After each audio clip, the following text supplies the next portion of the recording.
Tippy top. Tippy top. Tippy top. Tippy top. Tippy top. All the tippy top. And who loves you? And who do you love? They have the same birthday as Adolf Hitler. Wow. Oh, man.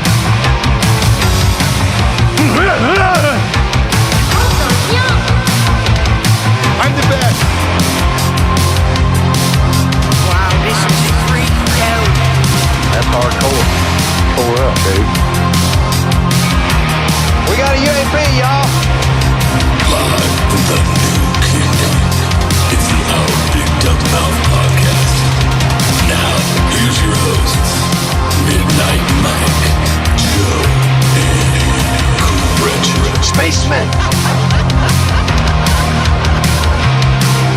It's a big man.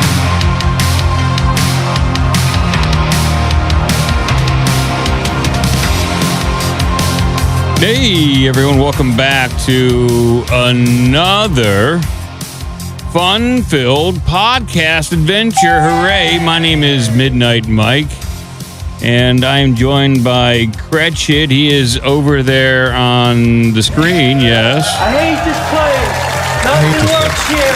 Nothing works here. Medications don't work. Nobody works I've been here. here for 7 years. Not a single person works here. We also, we got Joe with us. There he is. Go back to work. Yeah. Going back to work. Go back to work. Please don't. No. Oh my Lord. And this is after I made a movie poster for your Saturday debut. But we can still use Show it. up on Wednesday. This is previews. We're in fan preview mode right now. Before let them ease back into it. Yeah. Welcome back, Joe. I'm sure people have been wondering where you've been going to and from. We talked about your startup adventure, and it's, everything you told me was a nightmare. Yep. 1 star, would not recommend. Is that their Glassdoor review? I looked to see if they had them. I didn't see any. Yeah. Well, did you start one if they didn't have it? No, because I signed a document that says I can't say anything defamatory. Oh, I wouldn't have signed that. But to each their own, Look, you got to get your severance somehow. No, I totally understand that. We should probably talk up front that you will be back on Saturday, and there's going to be some changes to the Saturday show henceforth. Saturday. We are going to be talking about time changes, which I'm all for. Time travel? Time travel, time changes. Saturday's my day. And so Thanks, Phil. Joe proposed us doing an earlier show. And so what time did we all agree upon at this point when it comes to the show? Cretchit, I think you were yet to weigh in, but I would say if you want to do 10:30 Eastern, that's great for me because I'm getting up at now that I have to commute again. I got to get a lot done before I head out the door. Okay. Yeah. And so my whole schedule is going to be basically waking up at 4 a.m. But I appreciate y'all accommodating. Plus, I'm old. You know what I mean? Dinner time is at 3. Sorry. Me too. Saturday. I would no earlier than 10:30. I mean, I probably could squeeze in 10 a.m., but that's really pushing it because I do all my farmers market stuff in the morning. But 10:30. We can swing that. Let's make that happen. Cretchit, as long as you're on board, 10:30 Eastern time, we will shift the time. That may impact our no agenda stream. I don't know. Math on my fingers now. How do I count for a half hour on my fingers? I don't know, but it is kind of bizarre. But it's okay. What is happening? Piss. You know how many people were going to pile in for that last 30 minutes and be like, what's going on I here? know. It's a really unusual time. This is what we can do. And I'm okay with it. It means we have our day more wide open. And back when I was living in Arizona, it was an earlier show for me out there, and I enjoyed it. I came out with a lot more energy, vitalized. I was just crammed full of coffee. It was a good time. And so I do like the time change. Because you were secretly penis man.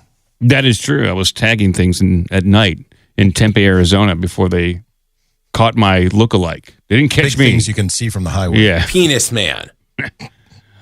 Well, welcome back, Joe. Is there anything you want to address up front before we get to Alex Jones clips of the week? Is there anything you want to talk about in particular? Nothing's happened. No, nothing. Not a single thing has happened since Joe was not here. Oh, you're on mute. Are you playing video games still? Or do you have time for that? No? Muted himself. Okay, it's all right.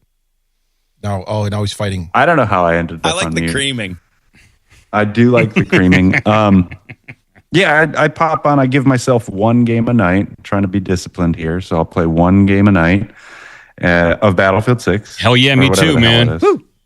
Good. I see you on every now and again. At some point, we're going to have to sync up. But nerds. Yeah, I mean, it's been super busy, and then I go into the comments of the last shows I was on, and it's a lot of. I mean, we get this. Like, there's a lot of love, but there's a lot of hate, and it's this ridiculous comment of like, I'm too political, and then I also hate the Jews, like perpetually, and I talk too much about the Jews, but I mean, I get it, but like that's all is going on right now. That's the biggest story in town, and if I'm going to be the political guy, that's just what I have, I try my best to find Wheel of Fortune clips, but there are only so many. I don't even know if that show's on the air anymore. Is it still on the air? I think it may be. That's a franchise you would hook up to whatever life support you need. Oh, I think Ryan Seacrest is hosting that show now. I thought it was Steve Harvey. Huh. No, he's doing Family Feud. Oh, that's Family Feud. Yeah. Okay. They're all the same. Well, I do, for today's show, I do have a clip from Mike Huckabee. So we do have some Israeli stuff coming up. It's a speech. It's news, Joe. You're grunting at me, and I'm feeding into your beats.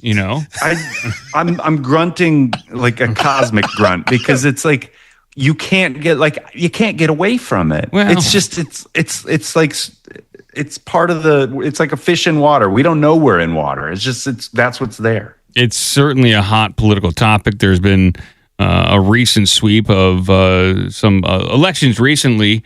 I think mostly in New York, where Mandani endorsed some people, and they're all like pretty anti-Israel. And so we're definitely seeing a changing of the guard politically here in the United States, and even Trump may have soured a little bit on Israel. We'll find out. But until that time, we should do Alex Jones clips of the week, and then we're going to hit some hot news and do the show like we normally have always done. I do want to point out before you start ripping through the Alex Jones clips, unless you've already pulled them, Jix and I have been throwing a lot of tippy tops into the sound channel. Well, somebody else threw, I don't know where I got this. They sent me a Kurt Metzger tippy top. Tippy top. And so all the tippy top. And so I got he's that. America's comedian. Yes. Tippy top. And we have a couple tippy tops right now. Tippy top. Trump. Tippy top. JD. Tippy top. Somebody else from a TV show. And then we have Kirk. Tippy top. Mm-hmm. So we keep them coming. Keep them coming, people. But there's more waiting for you right now in the sound clips. Oh, my Lord. Let's say the phrase tippy top, and then he said it next to a rabbit. Very tippy top. Tippy top. Tippy top. Well, I think this one. Very tippy top. I think that's JD that was just played on Alex Jones. Let's see here. And then we have Tippy top. Tippy top from Baron. Who's Baron Coleman? Tippy top. I don't know. Necromechanical posted that one. Okay. Well, it's good. Discord. Tippy top. I like that one. Tippy top. Tippy top. I'm surprised this phrase, tippy top, is not something that has been in my world since Trump has said it. That's where you're wrong. So Jix also pulled a full compilation of every time we said tippy top on this show. Oh, my God. Really? Yeah. Okay. We keep it in tip-top shape. We call it sometimes tippy-top. That's the full one. Wow, okay. Where's the Jix compilation? I will download it and put it in Carrot Shop. You can go. It's over in Discord in the OBM Sound Drops. It's 20 minutes long. Wait, we say tippy top that much? Well, he left the context in. Okay, I want to hear a little bit of this. I just want to hear a little bit of this, and then we'll get to the Alex Jones clips of the week. Because I don't recall myself ever saying tippy top that much. At one point in this compilation, I used the phrase tippy top. Tippy top. You use tippy top. Well, that's kind of like your own spin on it. Okay, it's not exactly tippy top. You're not giving your nod to the QAnon above the people. Tippy top. you're like a super QAnon person for saying that. I mean, that's the origin of it. Like, it disappeared on 4chan, and supposedly it was going to trigger people when Trump said tippy top. That was the cue for everyone to just start the boogaloo to kick off. Right, something. There. It was supposed to be some sort of trigger. Tippy top. I don't remember like the exact context of it, but that's what we got. So Gets put it in the OBDM sound drops. Let's see here. He's got a lot in there. Here we go. Back to Q and Dustin. I mean, we can obviously talk about any other topic that might come in here. It's just the Q is fascinating because the deep state, which I believe does exist. I mean, you can call it whatever you want. Back in 2014, to Dustin Nemo. I believe there's a paper written by a university professor he called it double government. And so when it comes to Q, do you believe it is one person, several people, and where do you think that these people or person may work within the government? I think that it's a handful of people, less than 10 that can confirm. So this is, he left all the context in there, and I'll download this right now and I'll peruse through it. So thank you, Gits, for doing through that. And clip it all out. Yeah. Tippy tops. So much tippy tops. All right. We're going to do Alex Jones clips of the week right now. We're going to go back to Thursday, the 11th. Here we go. This will be really fun. I can feel it. I was blackmailed by Jeffrey Epstein. I'm a victim. I'm not going to publicly suck your wiener and say your God. Is President Trump the president? So what's 20 times 3? What's 20 times 3? We know what that is. That's 60 million. The Bible doesn't say that. These are some nasty, nasty people. We're really in like the year 2055. What the hell is that? What the hell is this? You look in the mirror if you want to see a traitor, you little beady-eyed rat. Your preachers are lying to you. There we go.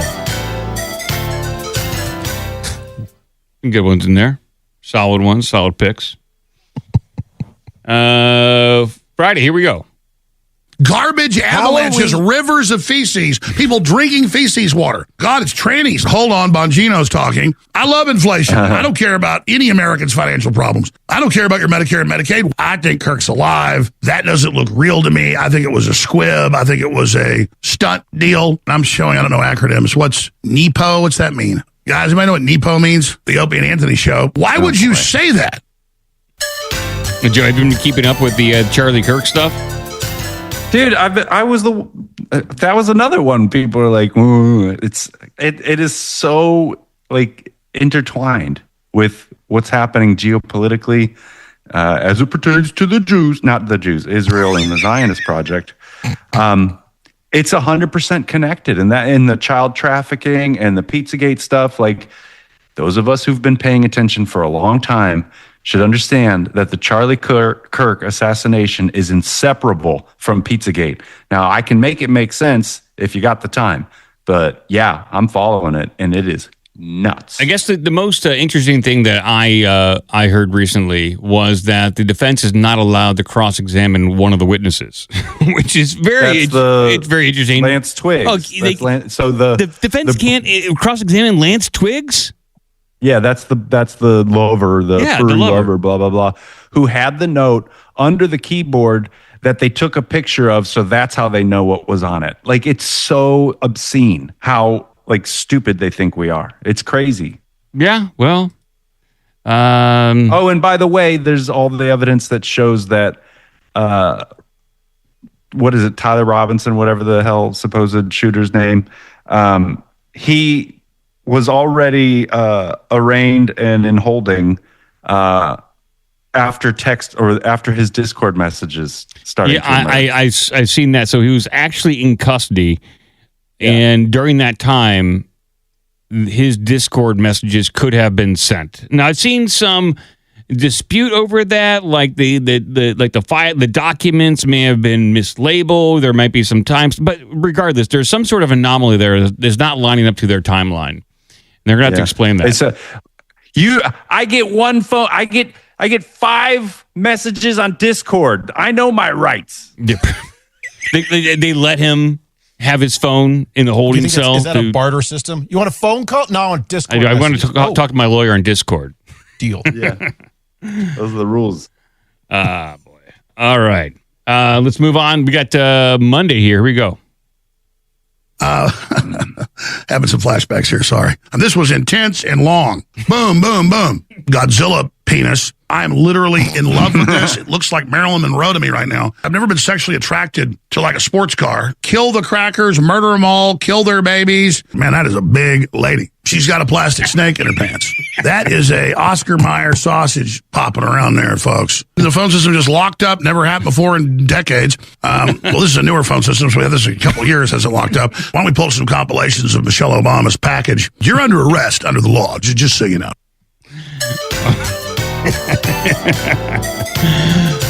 There's some good ones. I do like how he keeps blaming the same technologies, but he's in a completely different studio. I thought he's having flashbacks. This has never happened before. This wait, this is all brand new. I forget about that. It's a black dude with a ponytail. All right, here we go. Tuesday. Bingo, bingo, bingo. I want money for weed. I want cheeseburgers. I don't want to attack. I'm going to have Mike on for 2 hours. Don't want to miss that coming up today. Mike, please continue and then give us your take on what Israel might pull to pull us back in. Mike, what do you want to hit first? Mike, you had told me during the break you like our belt. Mike, you're hosting the next hour. I'll do a little bit with you and hand the baton. Did like 100 sit-ups, drank another cup of coffee, and got on the desktop and bloop. It broke. This is historic stuff happening, Mike. We got censored. So did Mike. Zelensky and Keir Starmer have not been going to the meetings and have been running around gallivanting and releasing press videos of them kissy-fishy. What? Kissy-fishy? Yeah, like Tippy top. Tippy top, kissy-fishy. We're just doing these word formations here. There you go. There's your Alex Jones Clips of the Week. Hope everyone enjoyed that. And we will move on to some news. Come on.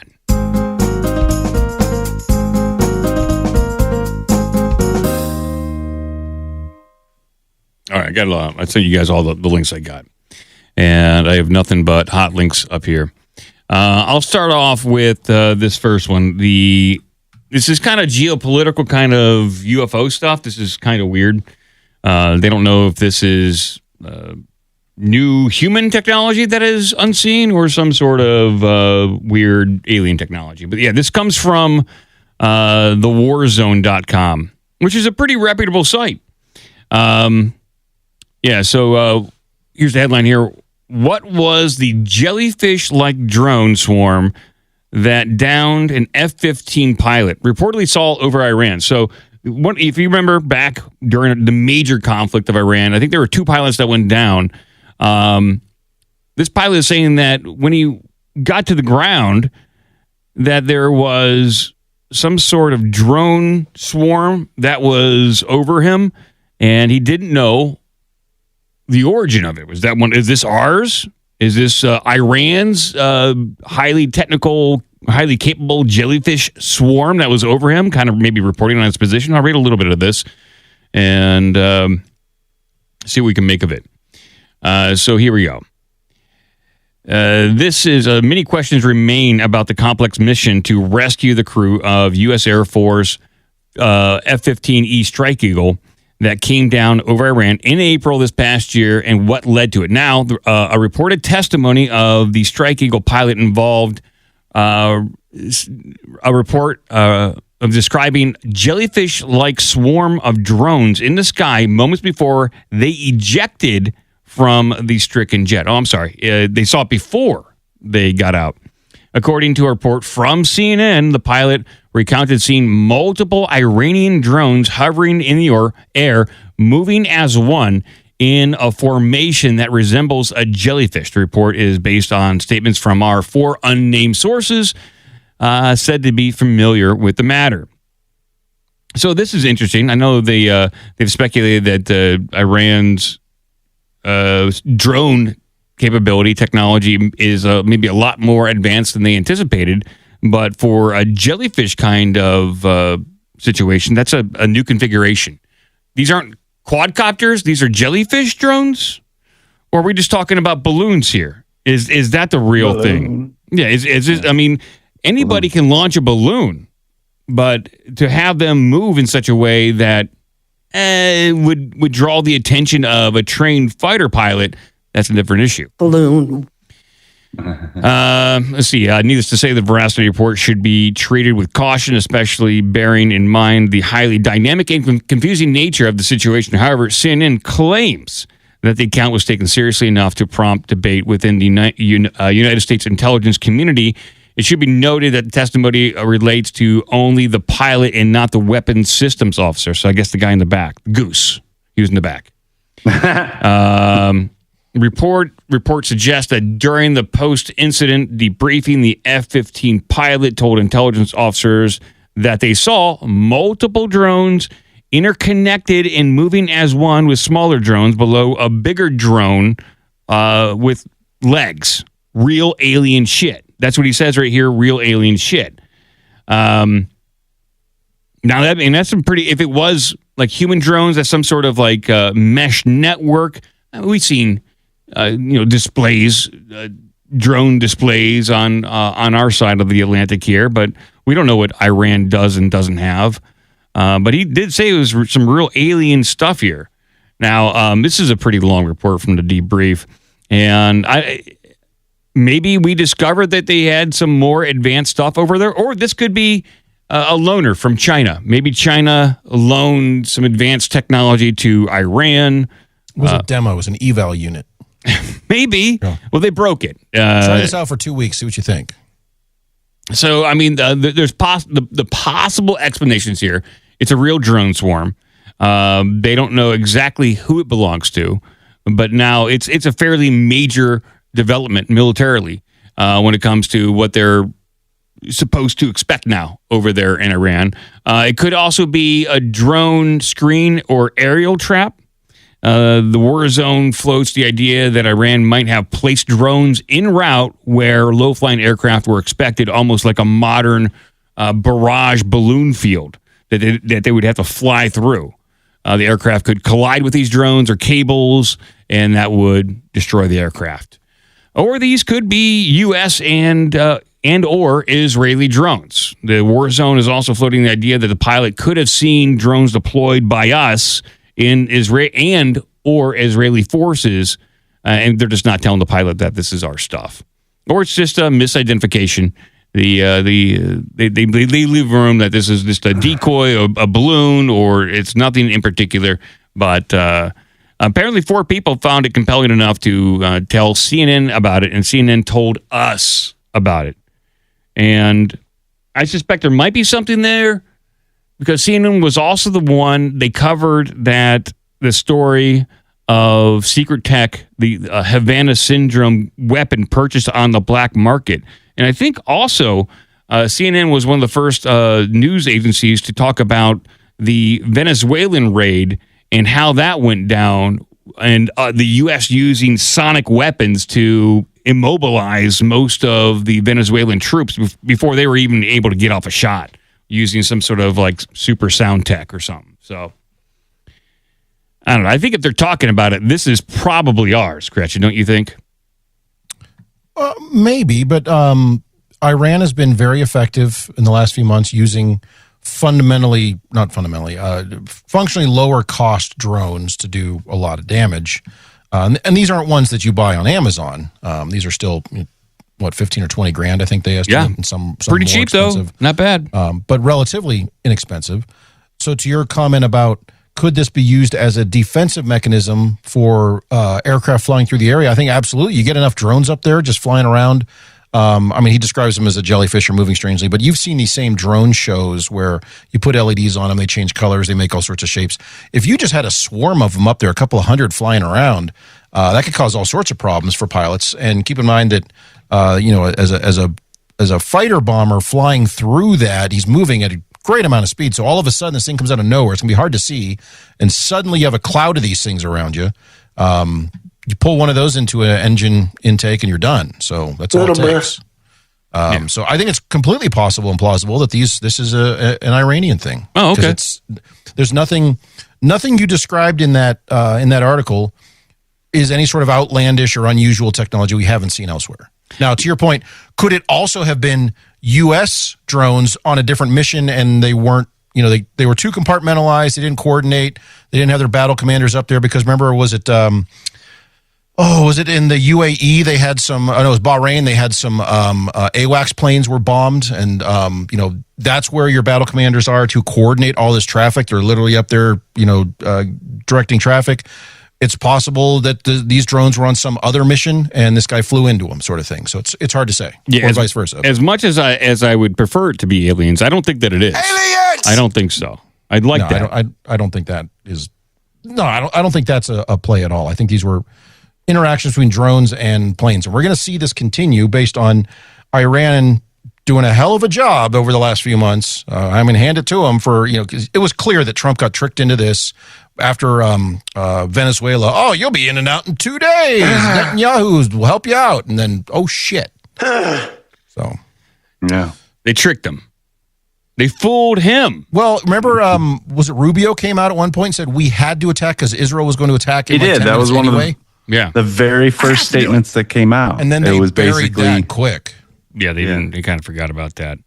Now we're in it, and we're trying to get out. We're just trying to get out as best we can. We'll get to that in a second. The good news is on this, if there is good news on it, is we didn't commit to ground troops, or we would have had another Vietnam or Afghanistan where we're embedded there for 10 years, just getting, all sorts of shit thrown at us. Yeah. So. Oh, I want to move on. I do have a sensational update for everyone. On the last show that was co-hosted by Mysterious Joe. That's Joe from Mysterious Universe. How come he's not Universe Joe? Why is he Mysterious Joe? Mysterious Joe's pretty cool. Don't you like that name? He could be Universal Joe. Universal Joe? Okay. We'll go with Universal Joe. Okay. We had a psychic prediction that was going viral. And the day is today. Today is the day in which the prediction will or will not come true. Yes, Psychic claims aliens will invade the field and abduct players during Scotland versus Brazil World Cup game, which is happening today. Yeah, the self-proclaimed psychic was tearfully claiming that aliens were about to invade the planet and targeting the World Cup between Scotland and Brazil. And I think that's happening right now, but I'm not seeing any reports of this actually happening, a big mothership coming over and abducting. What they said would most likely be officials, players, referees. No one, she didn't mention anybody in the stands and the crowd's getting abducted, just the players. So, Piss. There's nothing. It's not happening, people. Fuck them. And so the reason why this went viral is because she's got like 23 million followers on social media. And there was a specific time and date and place that people could check it out. And hopefully her psychic career is over. I don't think it will be. People like this shit. I'm reading about it. This is like, why would you do a prediction that's so soon, so close to the time of the prediction? I don't know, but you got to let that marinate. You got to get that out there. Disappointed! In 5 years, 4 years. If in 4 years at the next World Cup, there will be an invasion. That's what you need to do. And they really had to pad this article talking about UFOs and all this stuff. She also claimed a second craft would arrive carrying so-called reptilians. So she got pretty specific here, but I'm not seeing any action on the field. And I know people are making AI clips nonstop about this. So it's to be expected. It's weekly world news stuff, and there's nothing.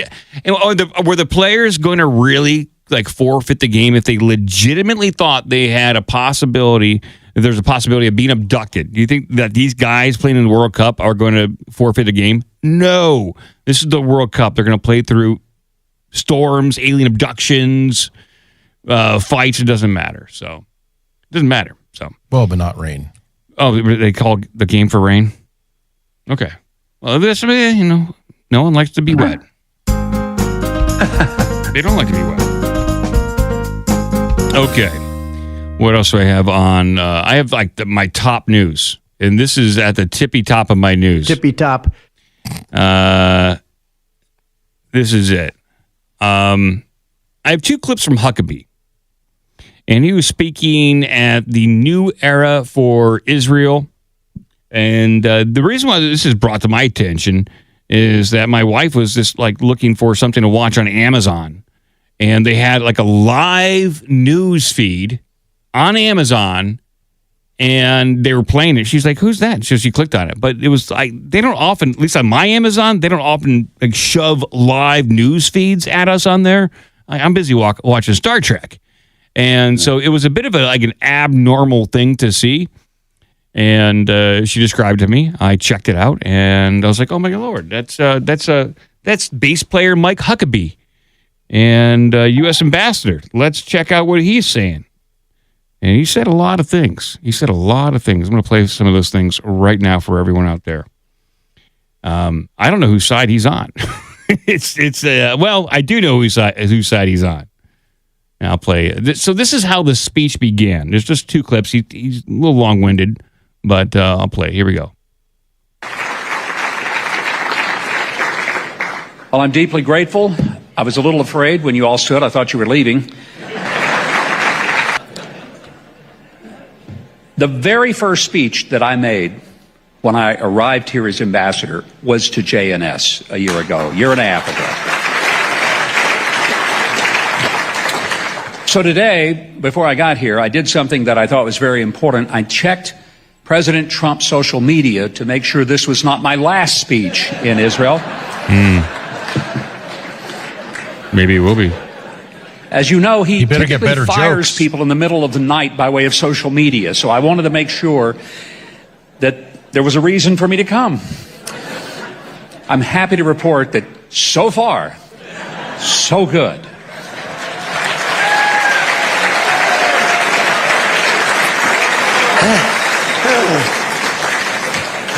I know there's been an enormous level of anxiety about the relationship between the United States and Israel.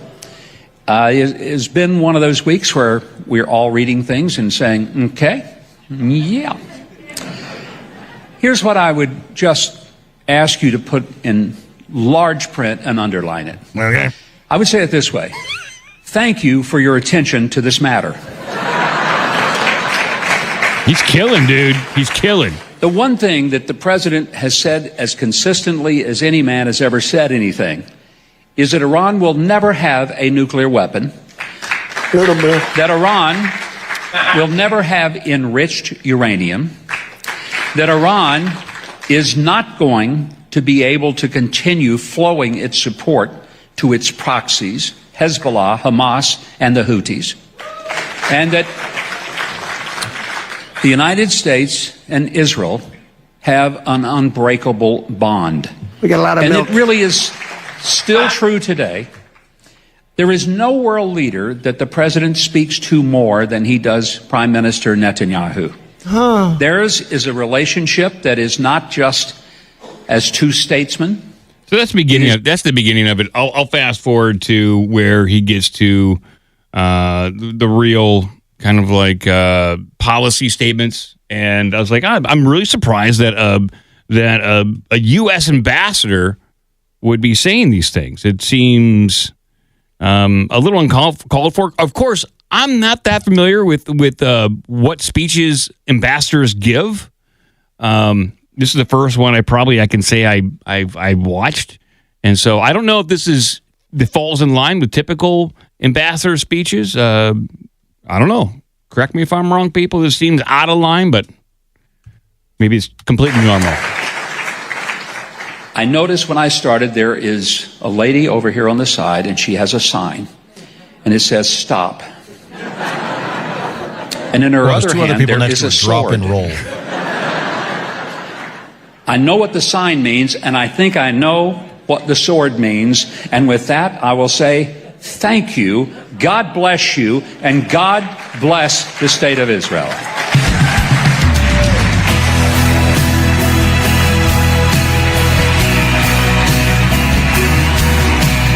Maybe I clipped the wrong part, but I mean, I was going to say you missed everything. I missed everything. Yeah, I certainly did. Did you save the stuff you meant to excise? What's that? Did you save the part you meant to excise? Maybe. Jim Langford of Oklahoma had a car coming. I was waiting on an Uber. Yeah. And he said, just get Israel in my loves German car. words. I'm not sure you're going to make it till the Uber gets here. Thank the Lord for him. So he got me out of there. And I told some of my friends later, I said, I can't wait to get out of this crazy town and get back to Jerusalem where I feel safe.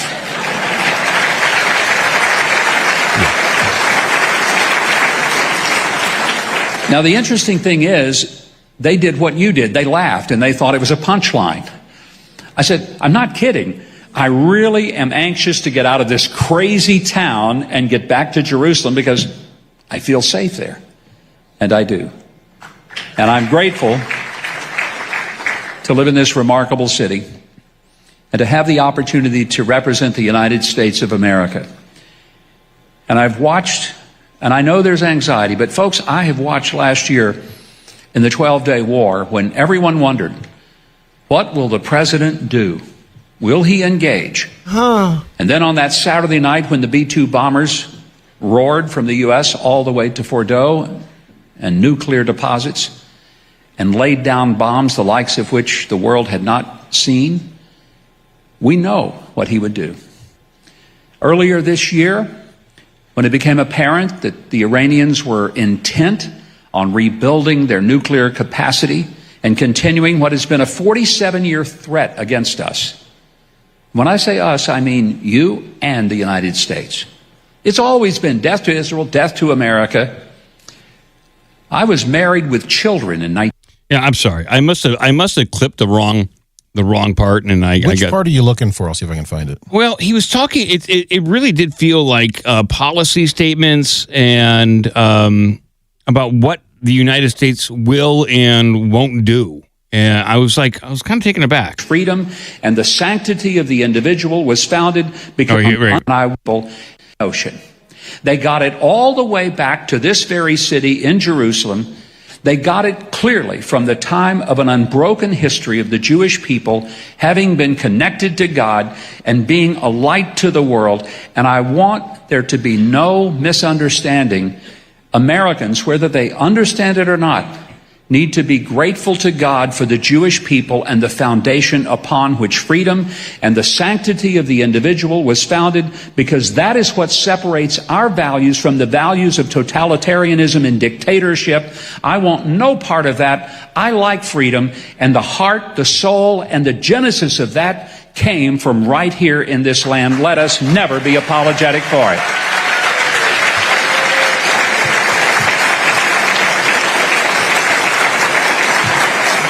I think the overall gist is he was saying Israel is giving them a big old sloppy. Yeah, Israel's the reason why United States of America exists, and it is the I guess the foundations of Israel and its religion. The Jewish religion is the reason, the catalyst for why America can be the way it is. And it just seemed like very heavy-handed. It didn't seem like, to me, this is like a diplomatic mission. It didn't seem like a diplomatic speech at all. It was basically saying, I'm basically yours to do whatever you want with. I'm here to advocate on your behalf and not necessarily on the side of the United States of America, given that there are policy differences right now, you know? Yeah, it did not sound like he was speaking anything on from the side of the U.S. It didn't. I'm sorry, I should have clipped it better. I did not, but that was the overall impression that I got. And considering that we had a deal, now we don't have a deal, and Lebanon because of Israel, by the way, is still being bombed. It doesn't seem like we have a very good U.S. ambassador over there in order to apply pressure to help get us this deal done. Maybe I know people are like, "Hey, these guys, Netanyahu or Trump, are playing off of each other, and this is one big scam." I honestly think Trump wants the deal done. He likes deals. He likes to bring different parties together in order to create some sort of new business opportunity. And if there's a deal on a table, I think he wants to get it done. And if Israel is stepping on his toes, he probably sees that kind of as you're not being too friendly to us. We need somebody over there to get the job done. Let's see. I don't think I have anything else on that right now. And I clipped it horribly. My bad, people. My bad. Well, he only spoke for like 9 minutes. I know. And there was like I'm trying to find the part where he's talking policy. I'm not seeing it in here. Okay. Well, my bad. While I'm talking about Trump, and Trump is on the forefront of everyone's mind right now, all because of this story. Trump is very angry. Okay, he's very angry right now. He does not want people to talk about his cankles. Yeah, Trump 80 fumed about coverage of his swollen cankles as White House staff secretly whispers about his age. Okay. Wait, did they put his age in the in the headline? Yes. Donald Trump 80 fixated on negative coverage of his swollen cankles during an explosive White House moment as his staff whispered about his old age. A new book reveals. Oh, it's a new book coming out. Okay. Oh, of course. Okay. And it's going to be from unnamed sources familiar with the president's thinking, right? The president is on track to set the record to become the country's oldest president, surpassing top political rival, former President Joe Biden. So there we go. He's going to be older than Joe. Although I think Trump is a little bit more together than Joe Biden. That's just my opinion. Come on, man. Joe is kind of not barely a high bar. He has not fallen over or shit himself repeatedly. So, let's see here. They reported that some of Trump's aides began to say privately for the first time that he was beginning to seem old to them. Those who spent time with him could see signs, moments of fatigue, the cupped hand behind the ear. But Trump's personal dominance in any room often papered over what his body could no longer fully conceal. Aides haven't attested to that publicly, with Secretary Mark Rubio testifying earlier this month that he's never seen the president fall asleep during a meeting. Look at your child. So yeah, there's a picture of his cankles right there, Gretchen. So if you want to take a look at that, grab that. I mean, those are some big cankles there. That's not the seize that right there. That's pretty big. It's just massive. It's a big one. That's edema. That's common in older age. Circulation is a challenge. So no big deal. Well, at his age, it's not a big deal. He should be wearing compression socks and probably different shoes. But I'm looking at this book. This is from a book. Seriously, don't you have elderly parents? His aides aren't like suggesting this to him. Like some podcasters has to suggest what he does. Like he doesn't have a doctor saying, "Hey, Trump, put your compression socks on." He should do Trump-branded compression socks. I agree. Out there selling his socks. I'm looking at, so this book is called The Regime Change Inside the Imperial Presidency of Donald Trump by Maggie Haberman and Jonathan Swan. Maggie Haberman won a Pulitzer Prize for reporting on, quote-unquote, the Trump administration, mostly about the Russiagate stuff, which, as it now has turned out, was entirely made up. So I'm assuming she's going to give her Pulitzer Prize back. Oh, no, that's on her wall. I mean, keeping that one. It's on her resume. Let's see here. So just some other headlines I got. I'm not going to read through. I think Jonathan Swan was the guy that Trump embarrassed by like holding up sheets of paper proving is wrong or something like that. So, yeah, it probably makes sense. So these people came into, anytime there's a book like this, it's like, all right, here's another hit. It's either going to be one of two things. It's either a hit piece book or it's a big love me book. So I wonder if they're going to include the reflection pool, like the algae problem that they're having and his cankles all in the same book. Or are they going to say the entire book is just on his cankles? It's all cankles. Okay. I'd probably pick it up. He should. Oh, you know what he should do to really make them look like dicks? He should release a book of famous people's cankles. Famous cankles. So just lean into it and make them make them just look like dicks on this. I mean, I think there's a great opportunity there. And then with whichever book you buy comes with a pair of compression socks. Oh, I like that. And well, so didn't he? He also did the Trump steak. So it's steak, socks. And a table everything. book. Remember he had water? He had Trump water and stuff. Oh, I could go for some Trump water right now. It sounds good. It's like Butcher Box, but it's all of Trump's crap. Just didn't he have a wine or something? Too? Oh yeah, probably. I mean, Trump's got everything. Anything that you can sell. He's like Kiss. Like they'll put anything. Yeah. I'm sure. Is there a Trump coffin? I know there's a Kiss coffin. Why doesn't Trump have a Trump coffin? Crazy. All right, Joe. I'm going to throw it over to you. It's been a while. Oh boy. Here we go. Here we go. Oh boy. Kevin, David, Tyler, Daryl, Joseph, Paul, Gordon, Todd, James. So I'm just curious because I have these saved and I thought that this was up your alley, but it's the Oliver Tree stuff. Oh, Did you yeah. talk about that stuff yet?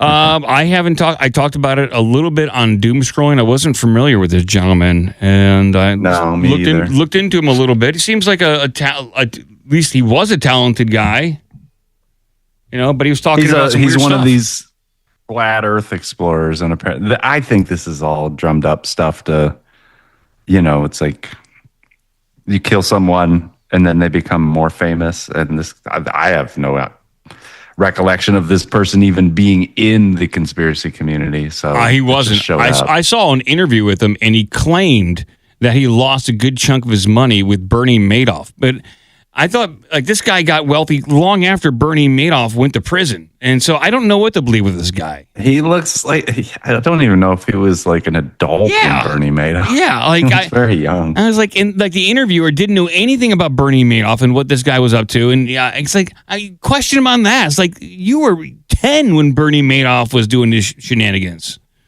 So so the whole thing seems like a psyop to me. We can talk about it more if people want to hear, but he had the flat Earth stuff and the Antarctica stuff, and he got killed because he knew too much kind of stuff. Yep. So we don't need to go into it. But what about the Peter Thiel Secret Society stuff? Did you? I didn't touch on that. That's some good stuff. All right.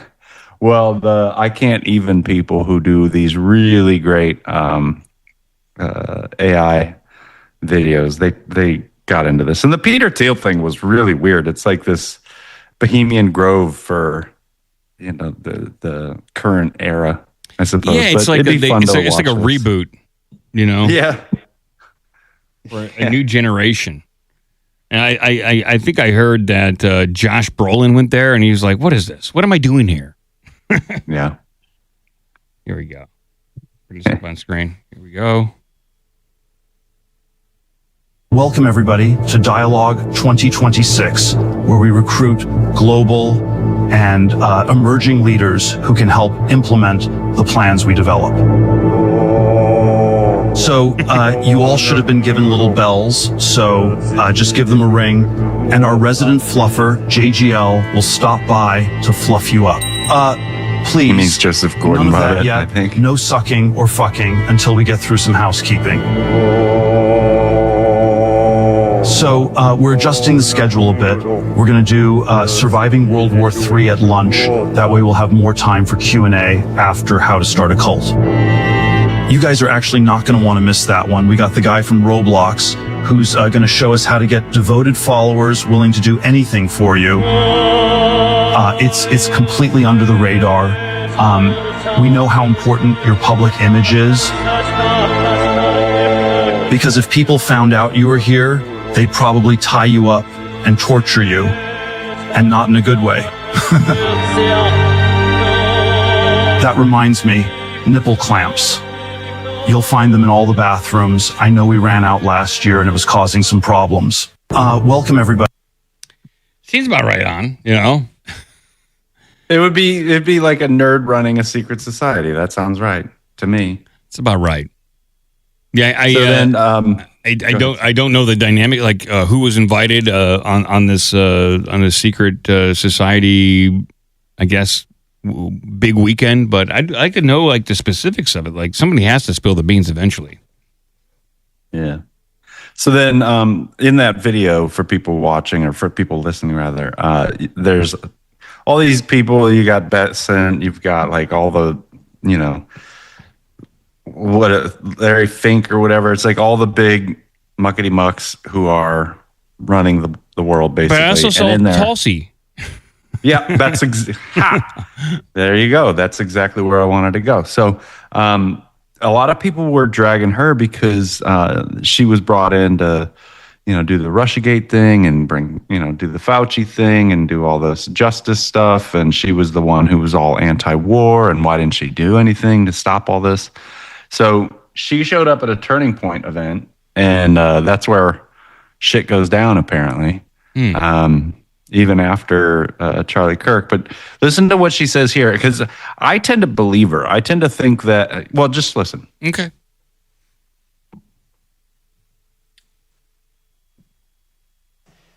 You think the campaign was hard? You think what President Trump went through was hard? And it was. The road ahead will not be easy. I can attest personally that in my work as the Director of National Intelligence, the deep state is fighting us every step of the way. And it exists within every single federal agency. And so I feel the same frustration that I see many of you expressing on X or in different platforms about why aren't things going faster? Why aren't we getting results more quickly? I feel this frustration every single day. We are pushing hard. Know that they are pushing hard back. I believe her. Absolutely. Yeah.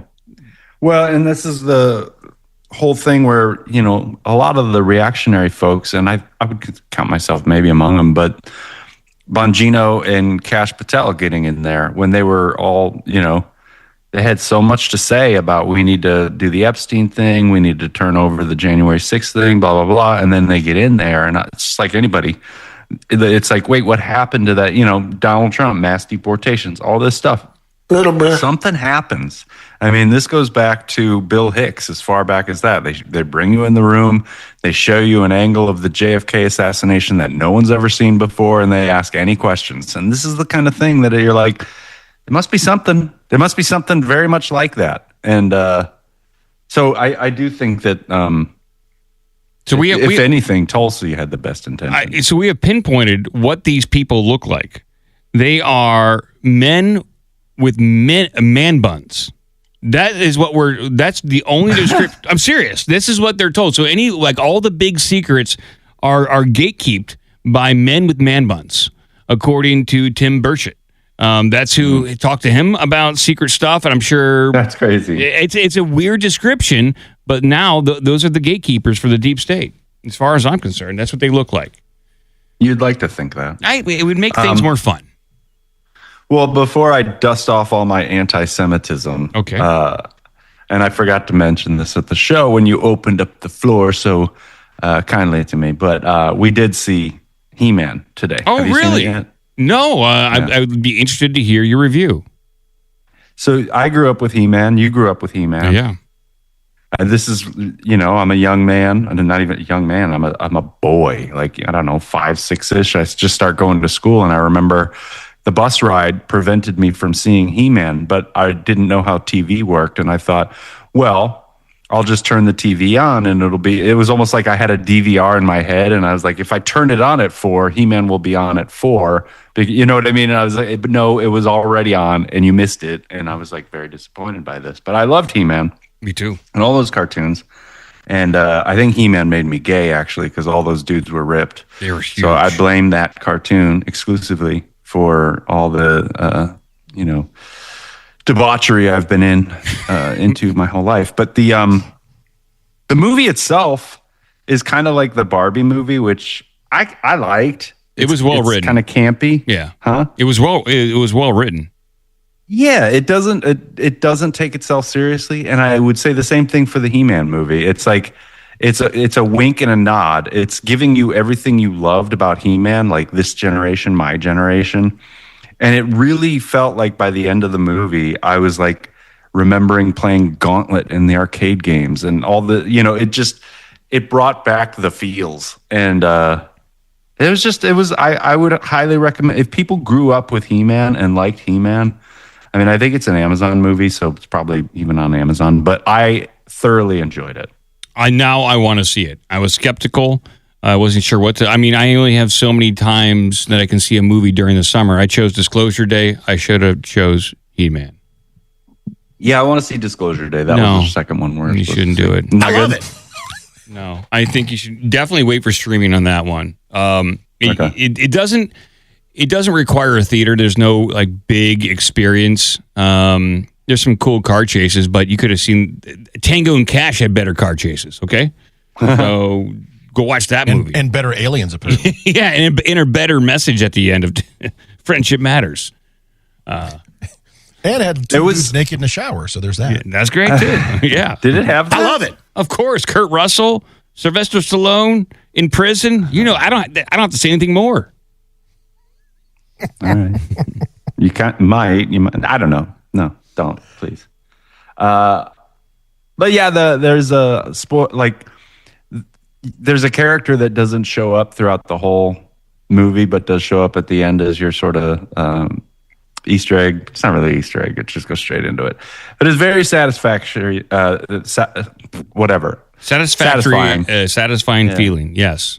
Yeah, it was. I don't see a lot of movies because, as you know, like there's not a lot of stuff to see. Did you get the Castle Grayskull popcorn bucket?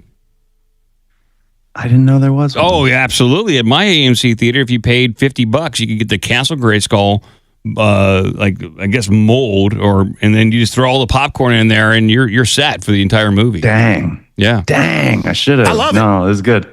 It was. I mean, all of that stuff, dude. It brought back all of that stuff, and they made it look so real. And I was trying to think because I had read it before the movie. I was like, "Who this? Is Skeletor? I knew it was a famous guy. Was it Ryan Reynolds? It's Jared Leto plays Skeletor. That's hardcore, man.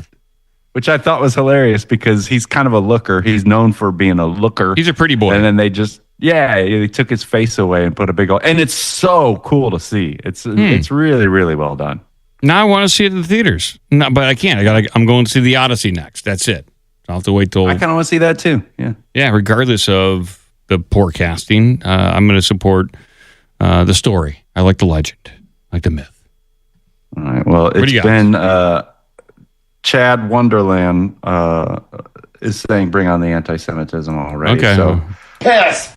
something that people are not watching tied to my anti-Semitism.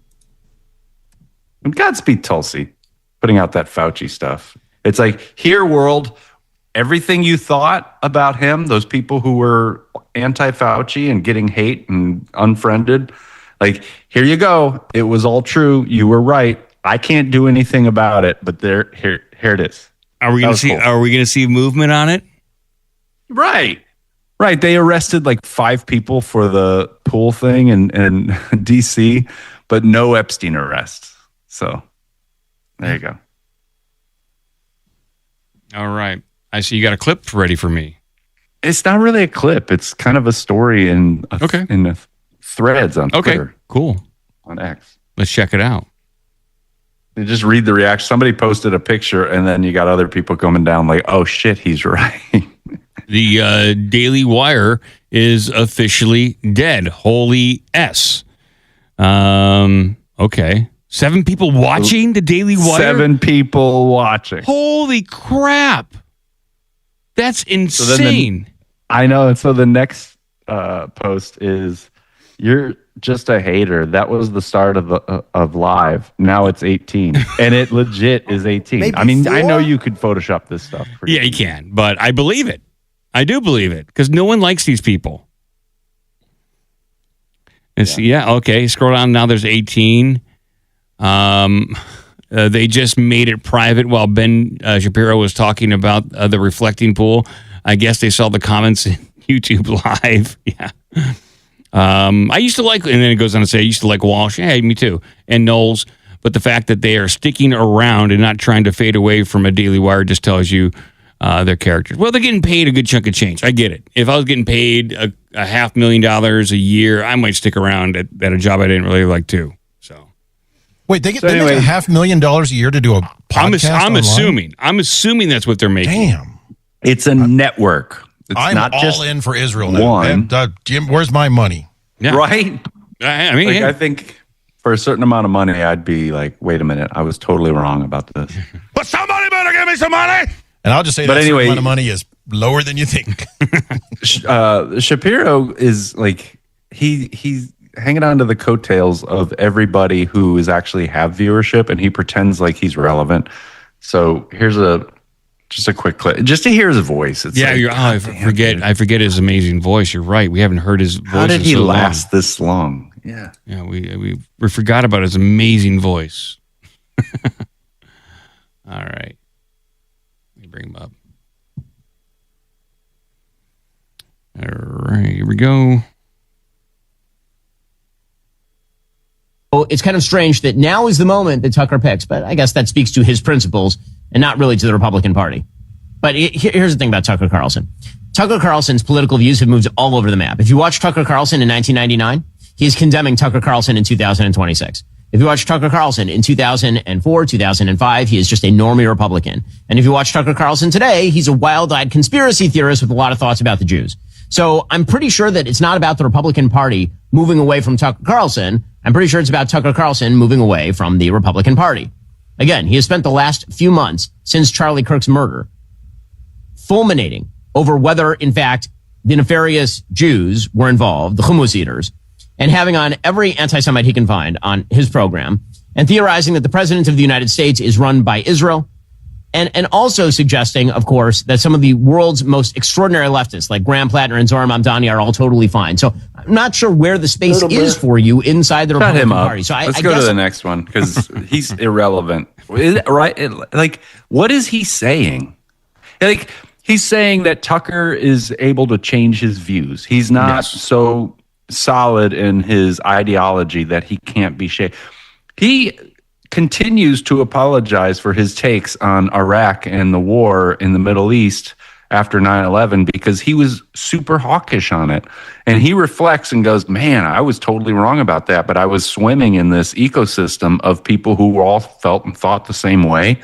And now that I've had a chance and have a little perspective to look back, I regret it. And that's what a growing, interesting adult non-narcissist person does, is they admit fault. They admit they're wrong and see opportunities for growth. I don't know, man. Ben Shapiro makes it sound like that's bad. Yeah, growing is bad. You should have the same policy positions throughout your entire life. This was a lie. Never change. That is conspiracy trash. Anyway. Let's listen to Tuck. The break. Yeah, so this is one where, and he's kind of coming around to this, and I think a lot of people have been thinking about this if they're aware of it. And so maybe we'll get into it, but there are clips of people already, the subtext of what they're saying being exactly what Tucker's going to talk about here. I think Israel's a threat. Israel has one trump card. It's nuclear weapons. And you don't want to put Israel in a position where they feel they have no choice but to use those weapons. I think Israel's always been a lot closer to using nukes than any other country. I mean, we know that because they've said that. And I think they're now closer than they've ever been. So I'm not in charge of anything. I'm just a podcaster. But if I were running the U.S. government, I would, immediately distance myself from Israel, stop paying for their genocide, of course, on moral grounds. But I would also try to calm them down, because if they get too overwrought, really destructive things could happen. That's an absolute possibility. And anyone who says it's not a possibility is lying. It is a possibility. So I would be very concerned. I am very concerned about that. But let me announce the kickoff of the summer sale. This is going to run for 2 weeks and different items for only. He did have a follow-up question, but he didn't ask it. We didn't get that. Have you seen the movie Pinocchio? All right, so I don't know. What do you think? The Samson option, that was considered a conspiracy theory, and that the fact that Israel had nukes, that was a conspiracy theory. Well, I think it's a very real concern. It's also the concern you have when you're facing Russia. Russia has said there is no world without Russia. Essentially throwing down the gauntlet, saying if you're going to attack us, we'll make sure that everyone goes down with us. And Israel seems to have the same policy. How do you calm down Israel? Unless you give them, I guess, what the current coalition government wants, which apparently is Greater Israel or something like that. I don't know, some form of that. Yeah. How do you do it? How do you calm it down? No, they do. I mean, that's what the whole project has been about. That's why they're not going to leave Lebanon and why they're openly saying so. We still got work to do in southern Lebanon. What is that work? Well, pounding people.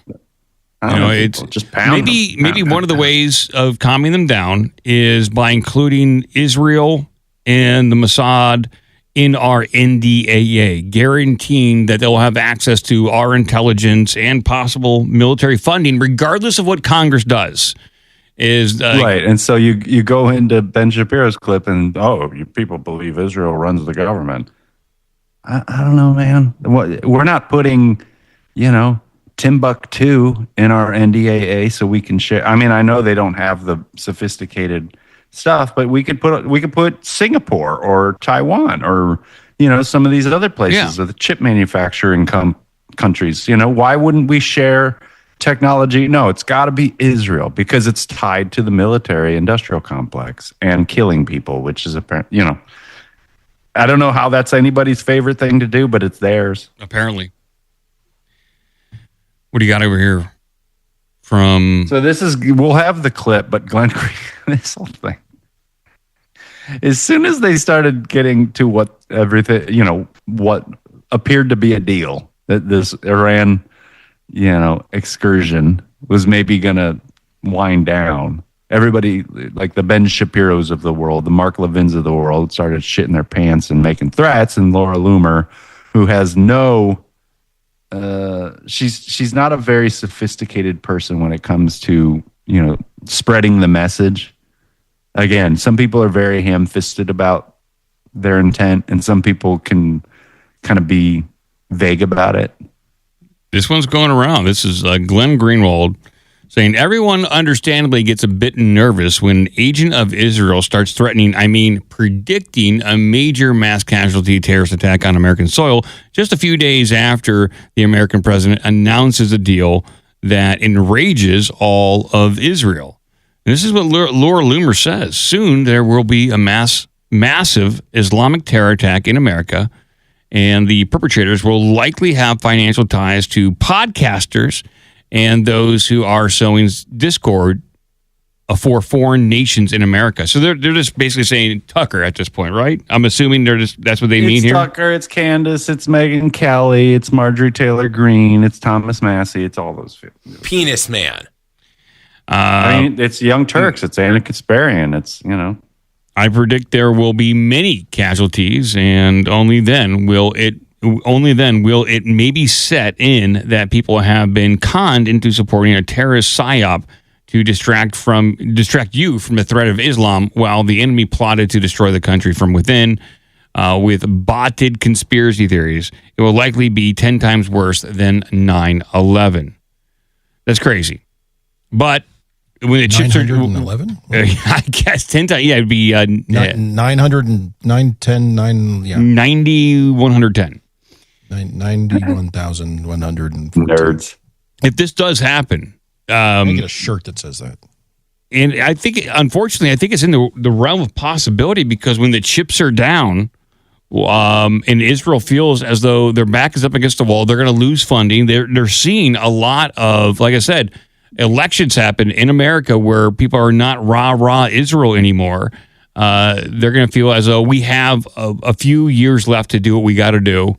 And let's just do something big. Let's get it done. Well, and if you do allow yourself to believe that the Charlie Kirk thing, in which Netanyahu came out a minimum of twice and maybe more, felt compelled to immediately go, we didn't do it, when no one was everybody was like, that was weird, because if you saw the video, which apparently we were all forced to see, you were like, this means something. This is big.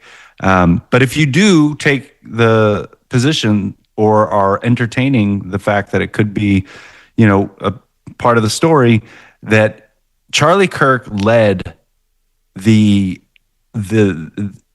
youth, the conservative youth movement in this country. And if he went the way of a Tucker and started to say, hey, this relationship is very troubling, like, that is not good for the people who run Epstein. That is not good for the people who say it's anti-Semitic that we control the media, and oh, by the way, we'll make you disappear from Hollywood or wherever it is you are because we don't control the media, by the way.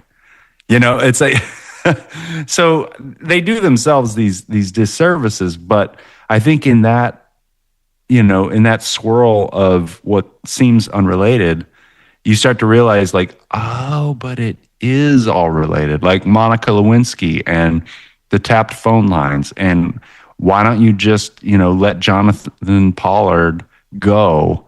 Because, we have all this stuff on you and we might make it public. We're getting into some dark stuff, and it's very dark. And because it removes people's ability to self-govern, and the whole reason why this country, on the face of it, why people want to come here is because you can vote for the people you want, you can impact policies, you can affect real change if you just get out there and vote. Well, we've known that to be kind of an illusion for a while, but now it's even more of an illusion.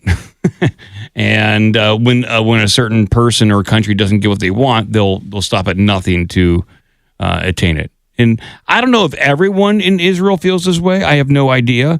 All we know is what the current government is speaking. That's all we know. Maybe there's a new government waiting in the wings to take over and to deal with the situation differently. I hope. Yeah.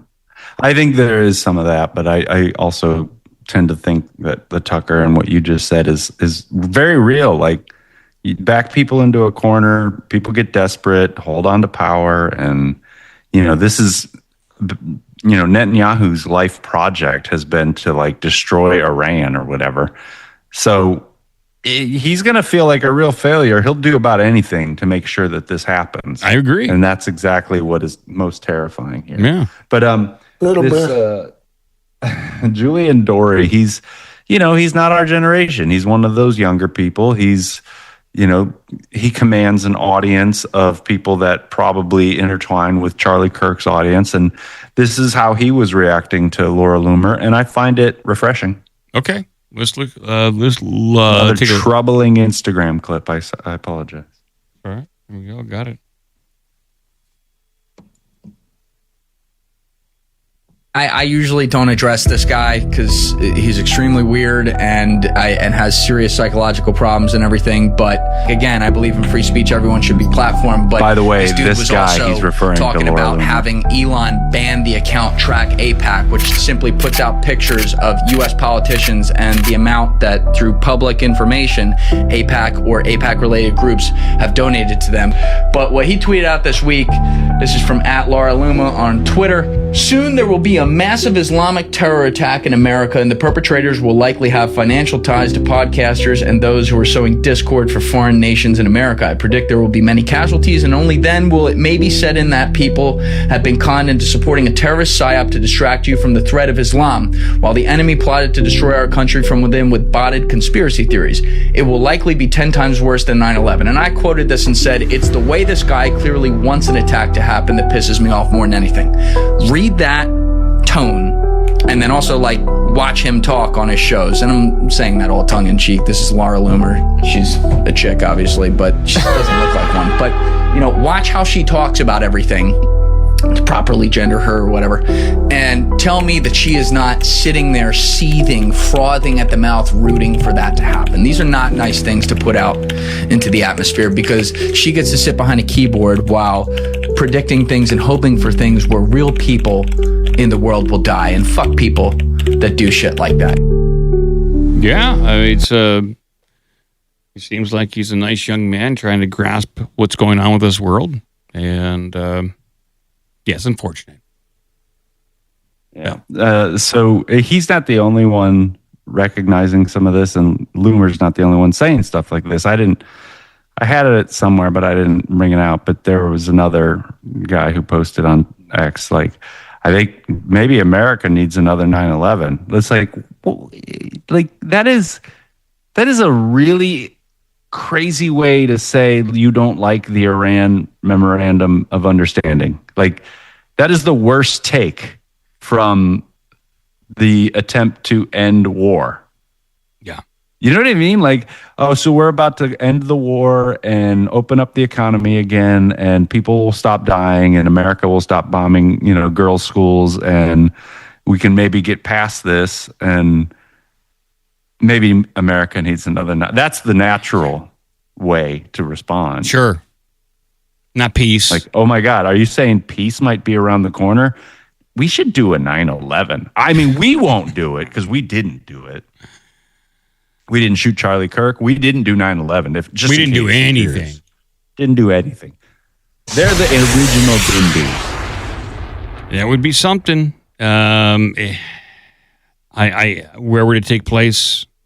10 times 9/11. I mean, that's basically, you're just talking about a nuke bomb going off. That's what they're essentially saying at that point. Yeah. That's the only thing I can think of at that point. And I could see something like that happening. Yeah, they're sick people, man. I mean, I remember when we were I was starting to get deep into this, and I was like, Sandy Hook happens, and I was like, you know what?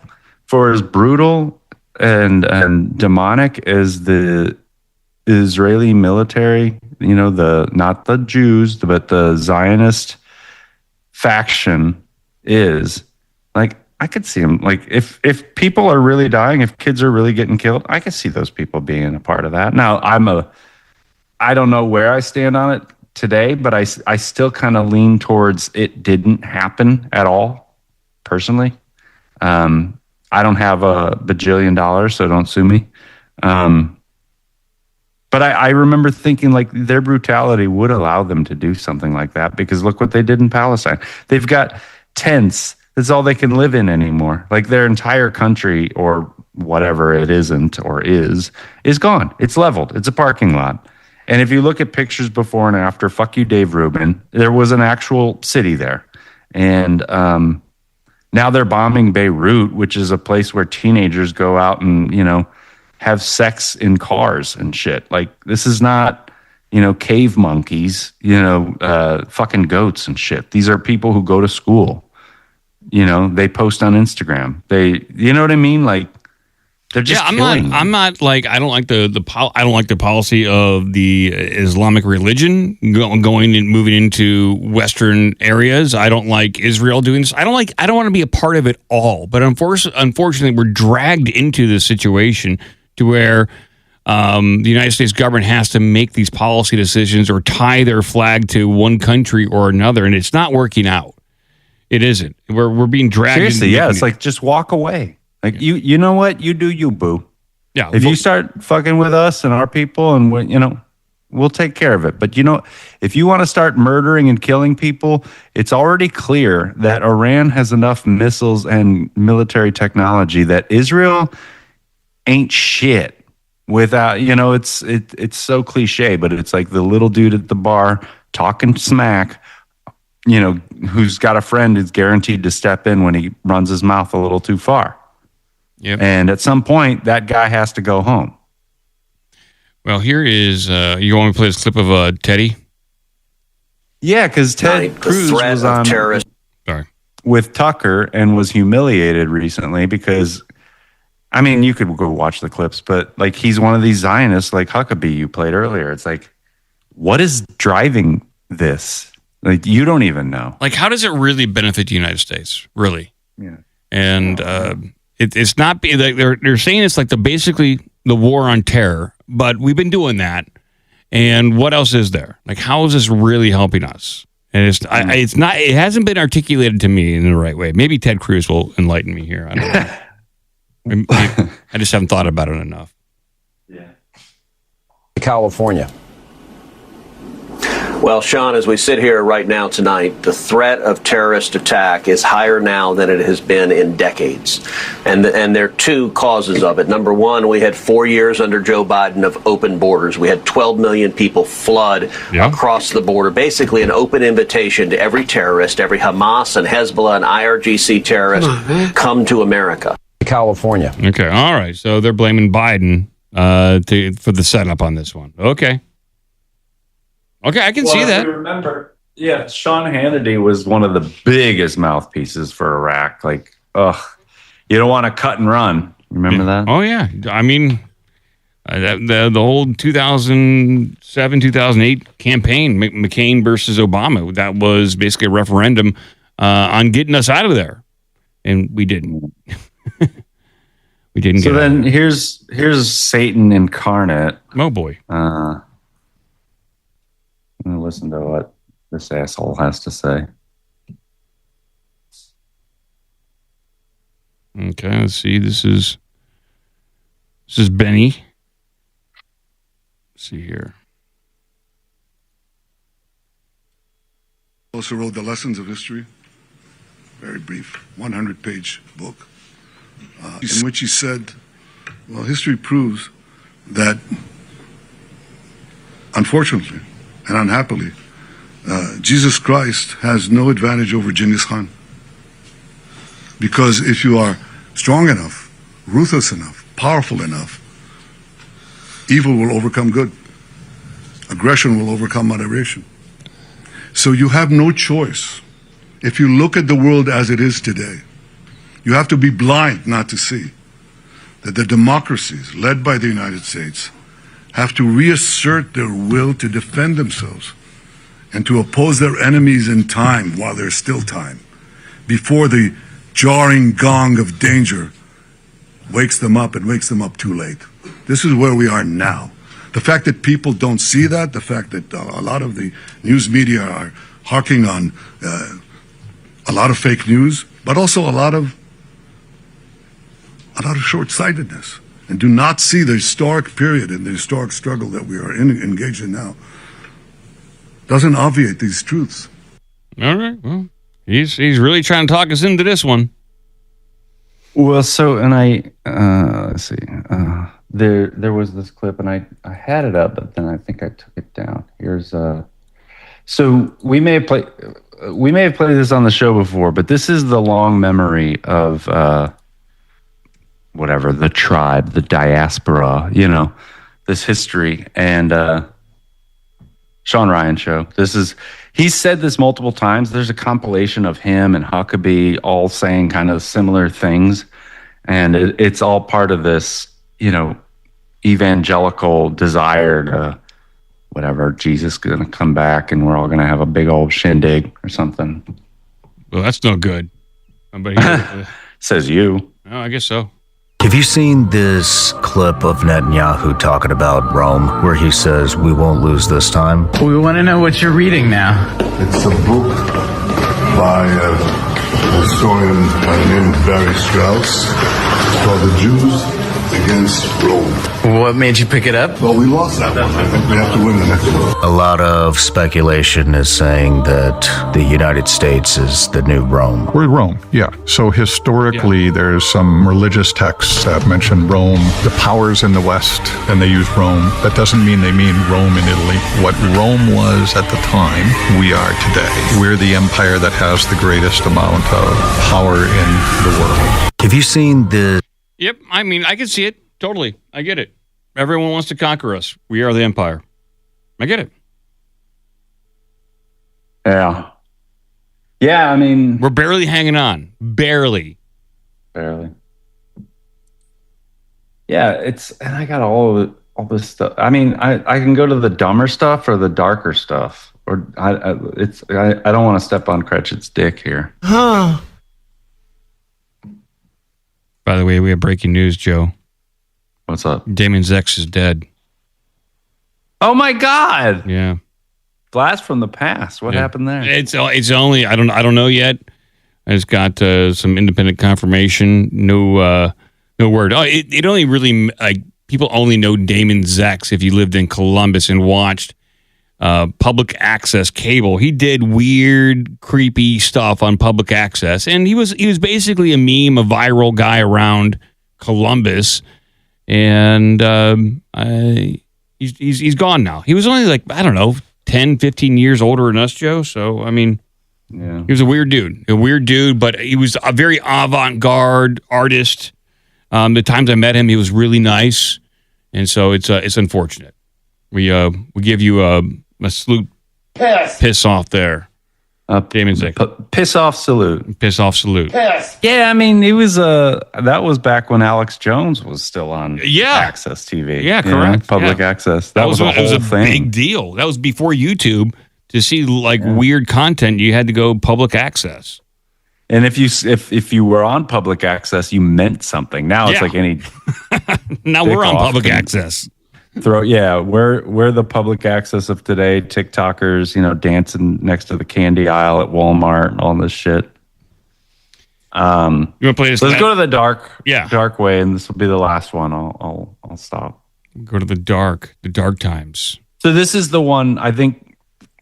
I think Huckabee stuff that you had, I think it's the same thing, and I think that this is like the WEF, like the World Economic Forum stuff, where it's like, dude, there are cameras here, so just dial it back just a little bit. Okay, I'm kind of curious. Maybe I got confused. I sometimes get confused. Israel's existence is not negotiable. And it does not depend on superpowers or the public opinion. And if they keep pushing Israel to the corner, they are the ones who are going to suffer the most. Israel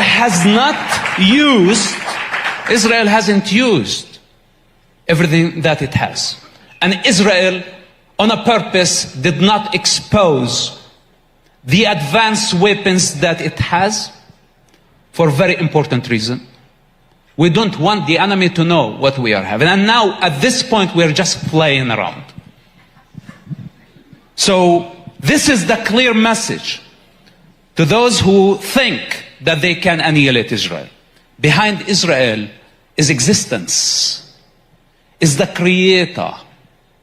Israel is not coincidental. I try not to, sorry for the long answer, please. That's wonderful. I try not to use God, because God could mean anything for anybody. But if they think the Israeli survival, 5,000 years, is coincidental, they need to rethink. Yeah, so clearly these people are crazy, and they think in these long-term projects, where it's like, yeah, we don't have greater Israel now, but as long as we set the chessboard up right, and that takes stealing and, playing all, the rules don't mean anything to us. That's why we can have sex with girls under 3 or whatever, like the Talmud says.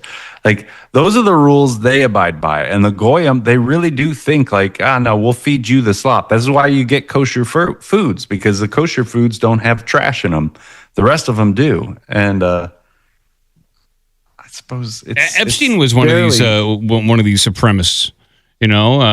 Epstein, in the Epstein emails that came out, he was a supremacist, and it just kind of, I guess, goes in these elite circles where they are supremacists and they want to dominate and run your life.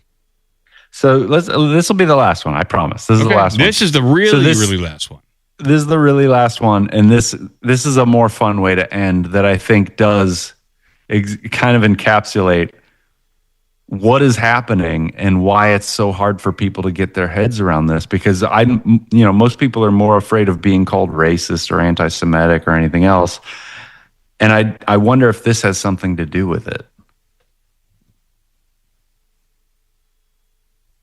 The Jews are putting harmful chemicals into food. They're making unhealthy food so that the Goyim, you guys, could consume it and then become stupider, weak, dumb, fat, lazy, right? And you sort of see when you go into these stores, all of these processed foods with all of these artificial crap that's terrible for you. Stuff like McDonald's, right? Where some of the stuff in this food is literally... It should not be entering your system. It's just terrible. It's just not healthy for you. And the Jews are feeding it to you. They're feeding it to the Goyim to make them weak and stupid so that essentially the Jews have full control of everything. The Jews... Well, whether it's true or not, it certainly is happening. Whether that conspiracy of what he's saying is a direct result of intention or not, the result is we are getting fat and stupid. Well, and that was the thing in supposedly in Nazi Germany. The first books they were burning were all the like trans and like debaucherous books. And a lot of those things were coming out of it's just like, look, man, 109 countries, whatever it was. Like, I don't know. Is it the country or is it? It's just, I don't know. I don't want to talk about it either, people. I really don't want to talk about it. Well, on that note, do you want to go over to Cratchit and see what good news he has? Here we go. Give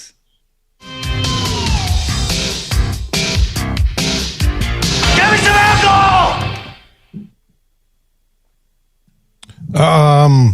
By the way, your image feed is stuck again, and you didn't comment on my Trump book. Give me back my son! Oh, I'm sorry. I was busy debating or contemplating. Oh, I see. Let me scroll up. Oh, there's the Trump book right there. Only like the Trump Cankles book. Only $39.95, and you get famous Cankles, the book itself, and a pair of socks. That's a good deal. I'd buy that for $1. He should lean into that. He's a shameless self-promoter. So I'm gonna tweet at. No, he doesn't use tweet. What's he use? Truth. I have to truth at him. I have to go sign up for another social. Yeah, screw it. That's too much work. All righty. Well, let's see. You were just ending on a high note there about everyone being fat and stupid. Correct. Okay. And I know you and Joe did talk about this. Universal Joe, that is. MU Joe. Moo Joe. Mysterious Joe. We're talking about this on Saturday, but you didn't you mentioned it, but you didn't go into detail. All these people, you were talking about all the tourists who come to the U.S. and they really love America. They're like, hey, this is great. Look at all this stuff here. The things, what we've been told isn't anywhere near reality. I love it. Well, there's one thing in particular that has struck a chord with tourists, European tourists in particular.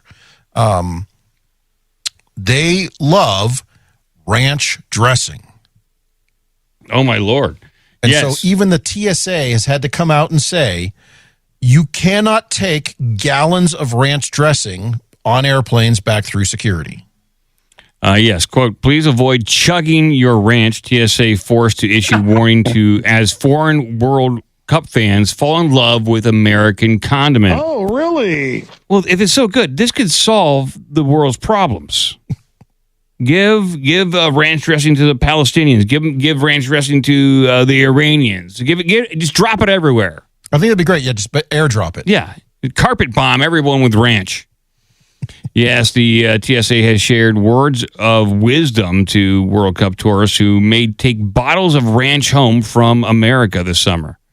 Many European tourists have been documenting their first ever trip to the U.S. this month to support their home nation's 2026 FIFA World Cup.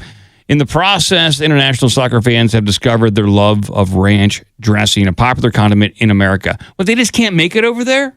Is it just an impossible thing to make? Yeah, it's a secret recipe. It's mayonnaise, sour cream, buttermilk, dill. It's a state secret. Garlic, salt, I love it. pepper. It is a state secret. secret. This, or are you reading a recipe? I make my own ranch. Oh, really? I don't use that recipe anymore. I just simply you could just use mayonnaise or, Could there be partially hydrogenated soybean oil in there? How about some that's where the xanthan gum? goy slop gets in. Yeah, you got to pump that in. Slop, If you don't have at least 30 ingredients in your ranch, you're doing it wrong. I guess what we're discovering is that Europeans love goy slop. They don't have enough. The TSA has reinforced its limits on how much liquid can be stored in a carry-on luggage bag. Well, is ranch liquid? It's kind of like a undefined fourth or fifth state of matter. It doesn't really... it's a non-Newtonian fluid?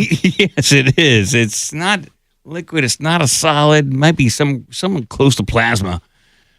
Quote, we knew diplomacy could be achieved through addressing the obvious. Ranch is the king of condiments, the TSA wrote in a caption on Tuesday in an Instagram post. TSA has an Instagram featuring condiments about packing, featuring the condiment about packing the American staple in a check bag. The world is slowly discovering ranch pairs perfectly with pizza, chicken wings, fries, onion rings, quesadillas, crackers, chips, vegetables, and cereal, iced tea, ice cream, brownies, just about everything. Yes, you can put ranch. Cigarettes. Whether you lottery are tickets. an auto mechanic, Oh, wait. Not that sweet one. potatoes and collard greens and a Yeah, big that works. salad and Yep. corn on the cob Uh-huh. and deviled eggs Sure. and green beans and chicken fried steaks. That works. That all works. That's all complimentary to ranch dressing. It is. And I remember when people were dipping pizza in ranch dressing, and I was like, that's a bridge too far. But now I'm like, Ugh. Then why even have pizza? Just go buy crackers. Because all they're doing at that point is using the pizza as a tool to transport ranch dressing to their face. To their face.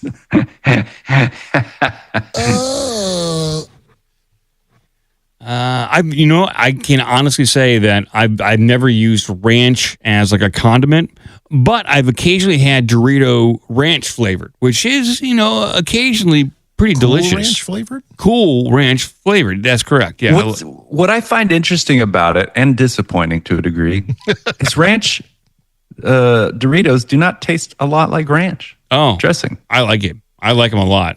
I mean, they're good, yeah. So that's what I like. It's when you're gaming late night, Chrono Trigger. All you got is ranch because your brother ate all the nacho cheese ones. Like, okay, I'll eat the ranch. They were 2 for $1. We ended up splitting it. Just crying and stuffing broken pieces of Doritos in your face.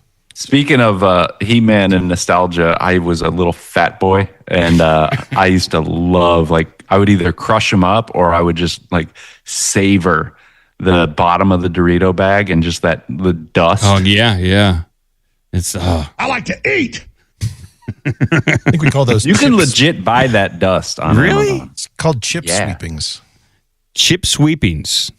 How much? It's actually just it's a dusted cheddar, and it's fresh, and it's actually clean ingredients. Clean. So It's no goy keto. slop. No goy slop in that. I'll put it in the chat. You could also I'll put just it in buy- Joe's junk, by the way. You could buy put it in I like to eat. That's where it goes. Yeah. I'll put it in both. You could put it in or you could just put Doritos in a food processor and just smash them up, and then you've got Dorito dust right there. Oh, that sounds like a good idea. Well, and a lot of places are doing this, crushing up Doritos and breading their chicken and all that stuff, and Takis here in San Antonio because it's super Mexican down here. Let's see here. How's this article wind up? Is there a happy ending to this? I like the idea of people being stopped in security, sir, you can't have that much Too much dressing to ranch. pour it out. And they're like, I don't want to give it up. I'm going to chug it all right here. Yeah. I can't take this on an airplane across the continent or across the ocean. No, yeah.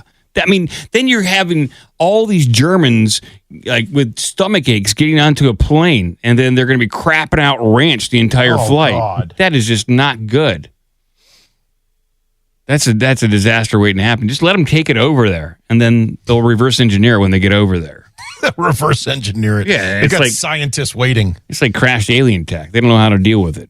As soon as the plane lands, they quickly throw it to somebody. He runs off and jumps in a taxi, and he gets on a motorcycle and races through town. How quickly can they develop the secret ranch recipe? It's a holy grail. Apparently, we're the only ones that have it. Great food technology over here.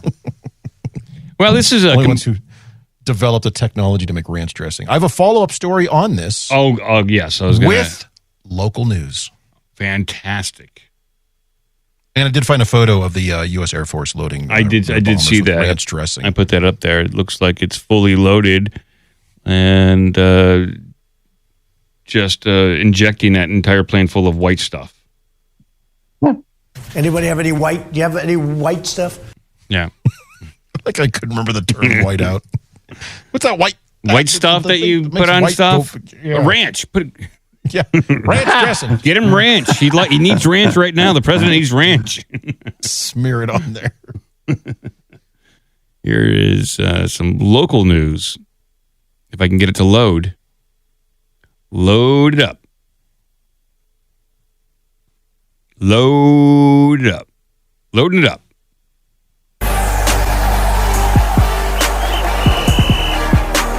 Now it won several big FIFA World Cup matches today, including Switzerland battling Bosnia at SoFi Stadium, happening right now. Good afternoon. This is the KTLA 5 News at 1. I'm Lauren Lister. One of the most anticipated matchups takes place this evening when Mexico faces South Korea in Guadalajara, Mexico. This was a local news story about this. At a watch party in Koreatown where fans are... Bastards. The headline is Ranch Lovers Rejoice. I mean, that's the article.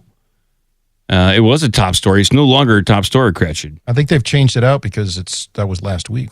Well, Kraft is leaning into international soccer fans' newfound obsession with ranch dressing, announcing plans to debut a limited edition Kraft TSA compliant ranch kit aimed at travelers who apparently don't want to leave the United States without the condiment.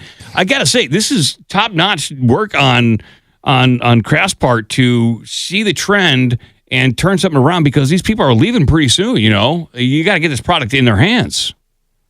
And in their mouth. More importantly, yes. The first of its kind kit includes a clear TSA-approved quart-sized bag, a bulk stash of Kraft ranch packets, enough to equal a standard bottle of dressing, and then some. And a ranch bottle-inspired luggage tag for fans who want to show their allegiance on the go. It looks pretty good. Doesn't look that bad. This is what I want. This is what I need.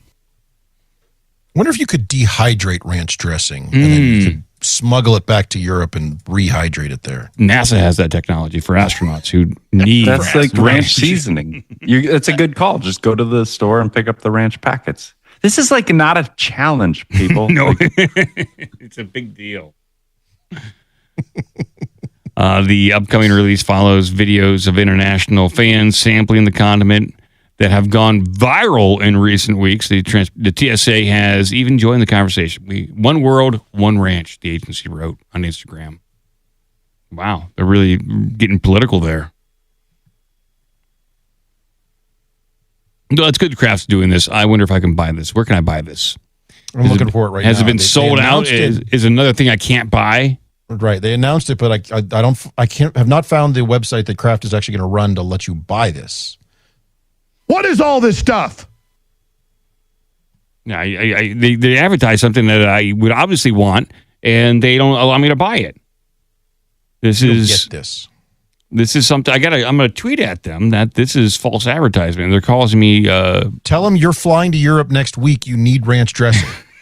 I refuse to get on the flight unless I got it. I'm going to cancel my vacation. It's my 15th anniversary. I'm canceling the vacation unless we have ranch dressing.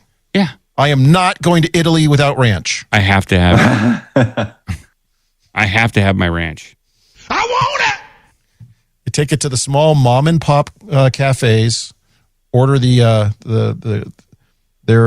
meals there, and I just put ranch on it. Yeah, I pour out all their condiments. I don't even let people have their condiments. I pour them out. I'm doing you a favor.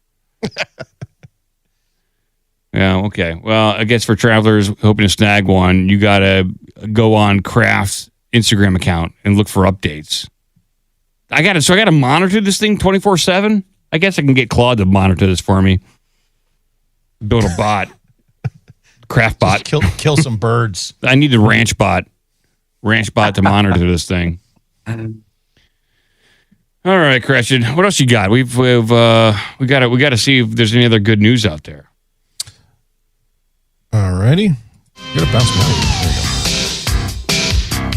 Oh boy. So we'll stay on World Cup related news.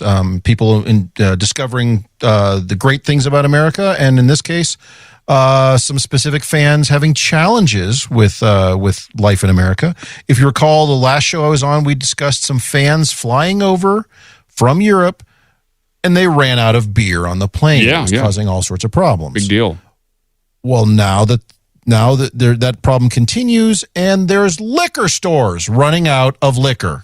What? Let me know if you get paywalled on this. I have an archive. Let's see here. They say I've been selected to pay only $1 for 6 months. All right, here's the archive. But it looks like I've already won. I've been selected. Quote, we've never seen anything like it. Patrons emptied bars and liquor stores in Boston this week. Oh, boy. Yeah. How do you outdrink St. Patrick's Day in Boston? Inviting Scots to town is a good start. This past weekend, Scottish fans stopped downtown before trekking to the World Cup match in Foxborough. On their way, they emptied bars and liquor stores of Corona, Budweiser, Coors, Seltzer, ciders, and Tennent's Lager, Scotland's most popular beer, according to the interviews with business owners. I like how they apparently weren't particular. They just, any beer they could get. Give me anything you got, and I will. Does it have alcohol? Yeah, I just need alcohol right now. That's all they're looking for. And I think they're getting it. They drank everything at this point. You expect this from the Irish, not the Scots. Give me some alcohol! We've been here for 30 years, and we haven't seen anything like it, said Noel Summer, Chief Operating Officer of Hennessy's Bar in downtown. We tripled St. Patrick's Day. Boston's energy has been electric, especially after a long winter. Many Scottish patrons learned the name of Hennessy's bartender, hugged him, gave him a generous tip, and drank for hours, Summer said, adding that she rarely sees energy like that in a bar. Well, yeah, most people are passed out, trying to get some blow in the bathroom, trying to keep it on the DL. Just need a little bump. Yeah, just trying to do some key buns in the bathroom. I don't need to make a big thing out of it.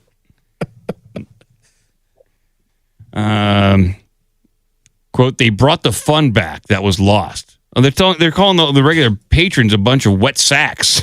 These guys suck around here. On Sunday night, Hennessy's sold out of beer. The bar got a delivery to re-up Monday, and another one is slated for Thursday in time for next week's soccer matches. Wow. I suspect as the delivery's coming up, there's a bunch of guys standing there waiting. Just waiting. Not even letting the beer getting delivered off the truck. They'll help you. I'll help you deliver it. Yeah. Can I just buy that right off the truck? Let me carry that for you. In Saturday's afternoon heat, one patron entered Federal Wine and Spirits in Boston's financial district and purchased 2 bottles of water. The storefront, packed up with 15 and 20 Scots, booed her for the purchase. Boo! You're buying water. Boo! There's not much alcohol in that at all. Oh man, these Scots are pretty serious about their drinking. They say it was raucous and fun. It was quiet for a minute, he said. Okay, so many Scots drank Guinness, Michelob Ultra, Corona, Tennent's. And say they're just moving around from place to place, drinking everything like locusts. Like locusts. Yeah. Just gobbling up and moving on. Hordes of Scotsmen just cruising through town, drinking it under the table. Some bars like McBride's Irish Pub in Providence didn't anticipate many visitors because they're located outside the busy downtown. But on Friday, despite being short-staffed, McBride's grossed $2,000 more than average. Quote, they're drinking everything we got, said McBride's owner, Jenny Montesi. We don't even know what to expect or what they would drink, so we brought in everything we did. Is this the Scottish guy from The Simpsons? That's the Irish pub owner in... It's the Irish lady from the pub there. Yeah. Let's see. How's this end up? In tears. It ends with the Scots continuing to drink as soon as they get more alcohol. Ends with a bunch of sober Scots all pissed off. They're running out of alcohol. They're going to start shooting ranch. There's got to be alcohol in there. Drink enough of it. Yeah. Keep going. Yeah, if you drink enough of it, it'll make you messed up. That's what kids tell each other. Like, if you drink enough Coca-Cola, you'll get drunk. I've had 15. They're moving on to just huff and paint at this point. Yeah. Let's go over to this Home Depot. Get some paint. I need modeling glue. Smuggle that into the game. These damn Scots. They're probably fun. They're fun people. It sounds like it. They're having a great time. The hell's your problem? All right, let's go to this story. Apropos of absolutely nothing, but there is video of it, which makes it worth every second. It's I don't know, call it a viral stunt out of South Korea.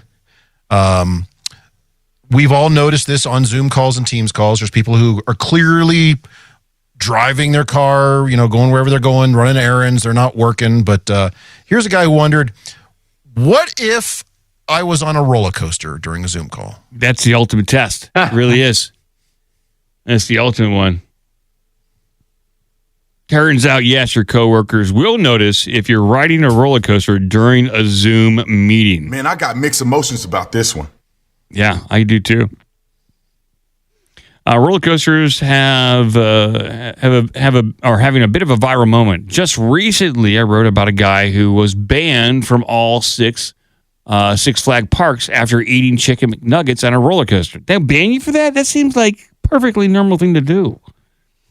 Now, as spotted by Futurism, a South Korean man has finally answered the question that has plagued theologians and philosophers for centuries.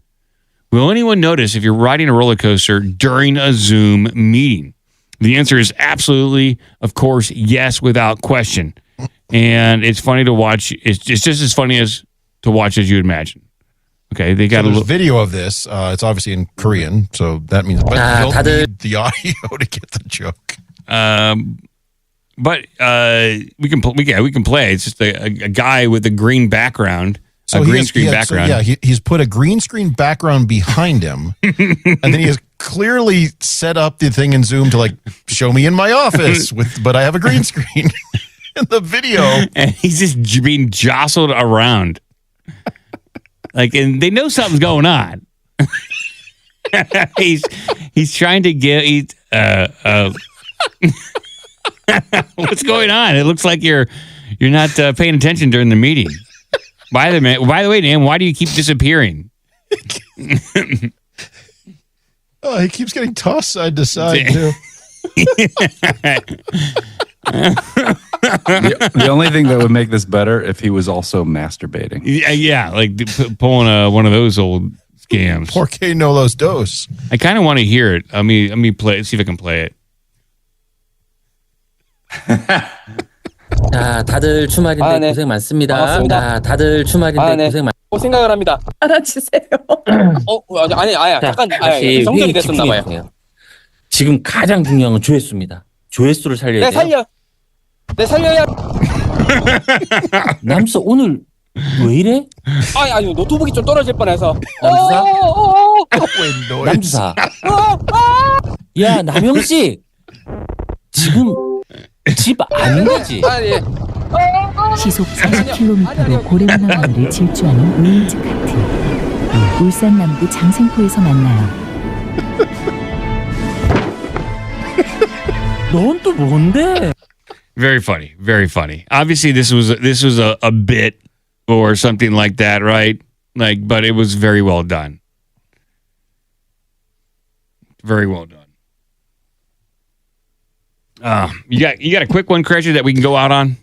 Oh my goodness! Yeah, let's see what I got here. I got let's see. We got a RoboCop in Columbus, Ohio. Oh, really? Ooh. And we also have a list of the 9 most the 9 sodas with the most caffeine. If you really want to, oh my god, get ripped. So let's do the RoboCop. All right. Yeah, that's way more. What's going on here? So not quite Columbus, but nearby Dublin, deployed their own version of RoboCop to great fanfare. Didn't work. Can't believe it didn't work. I see the robot now. I can believe it. Ohio police retire RoboCop after it heroically made 0 arrests and issued 0 tickets in nearly 10 months. That's some good news on that front. So what did it do? Just eat up electricity and stumble around? It just rolls around. Just clocked in overtime. It looks like a futuristic version of R2-D2. Looks like a trash can. Ed 209. Anybody, bring that on. That's some hardcore stuff. That's how you stop crime. Not with this little dinky thing. Yeah. I'm surprised it wasn't sexually assaulted in Dublin. It probably was multiple times. By a bunch of roving bands of Scotsmen? Maybe they're bored. Let's take the robot with us. I've been over to Dublin. It's a nice place, but looks are deceiving. In what can only be described as the most ridiculous crime-fighting operation in human history, the Dublin, Ohio Police Department has officially retired its beloved Nightscope K5 security bot, affectionately known as DubBot. Well, maybe I can buy this thing. If they're not using it, can I use it? Is it on eBay? Oh, they have like a little news thing that I can. Maybe they'll talk about it. Local news story. The little local news story. They'll tell us all about this thing. Well, the Dublin Police Department is using some new technology to increase its presence across the city. A robot has joined the police force. They call him DubBot. He officially started his duties last week. And NBC4 crime and safety reporter Anna Hoffman spoke with police and shows us what DubBot can do. If you're in the Rockcrest parking garage in Dublin, you might see this robot patrolling and being the eyes and ears for the police department. Look at that face. Make no mistake, the robot can see you too. I am a safety robot that helps the Dublin police secure this parking garage. Dublin police are using DubBot as an extra layer of security. It's a force multiplier. It gives us the ability to allocate our resources appropriately so that we're not spread thin. We're not doing things that we don't need to do. And so it takes some of the work off of officers to be here physically. Sergeant Joshua Kirby says DubBot is programmed to patrol the Rockcrest parking garage. He says DubBot is always recording. At the top, you've got a LiDAR device. So this is a device that's scanning the environment here. So that's what helps navigate it. You have the 360 cameras here around the top. That's giving us that additional coverage. DubBot has strobes and lights to alert people they are being watched. And if DubBot's system sees something out of the ordinary, if there's a gathering of 5 or more people, then it's going to notify their monitoring center. Then they can either send it to go send a message to say, hey, you need to go, enjoy the environment rather than hanging out in the parking garage, or they may escalate it and then contact police for us to respond. Kirby says if someone needs help, all they have to do is press this button.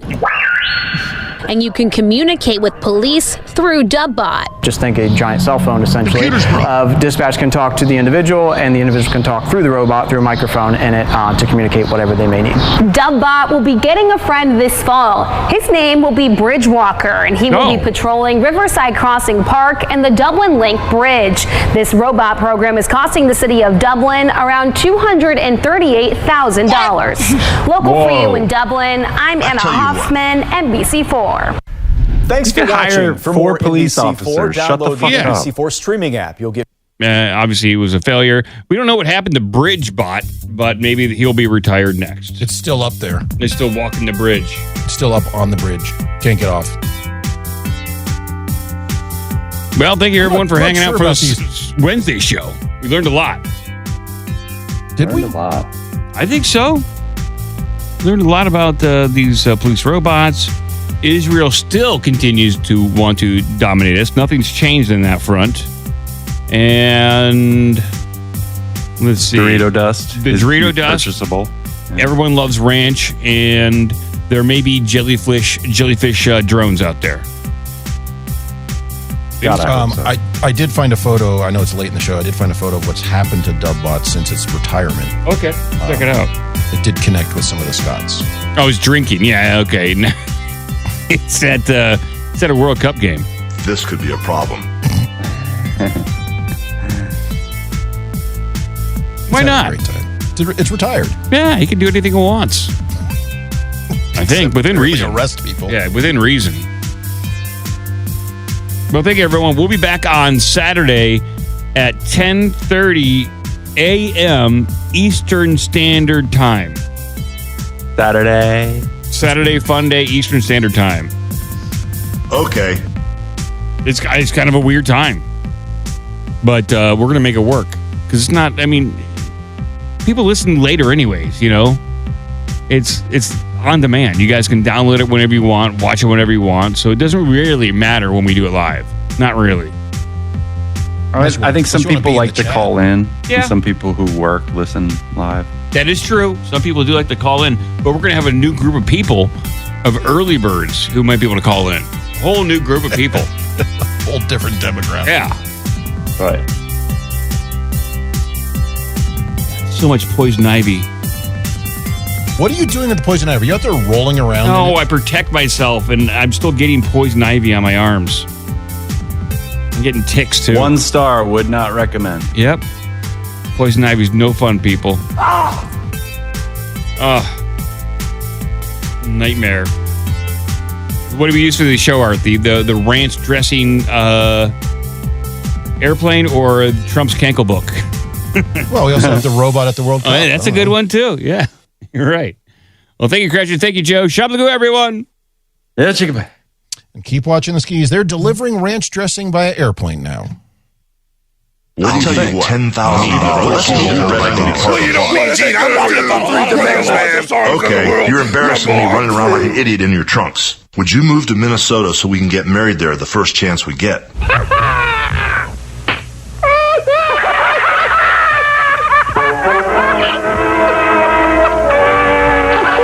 That's about all. Shablagu. Sit, Ubu, sit. Good dog. Till next time, take care of yourself and each other. Well, now you know the rest of the story. I like the creaming.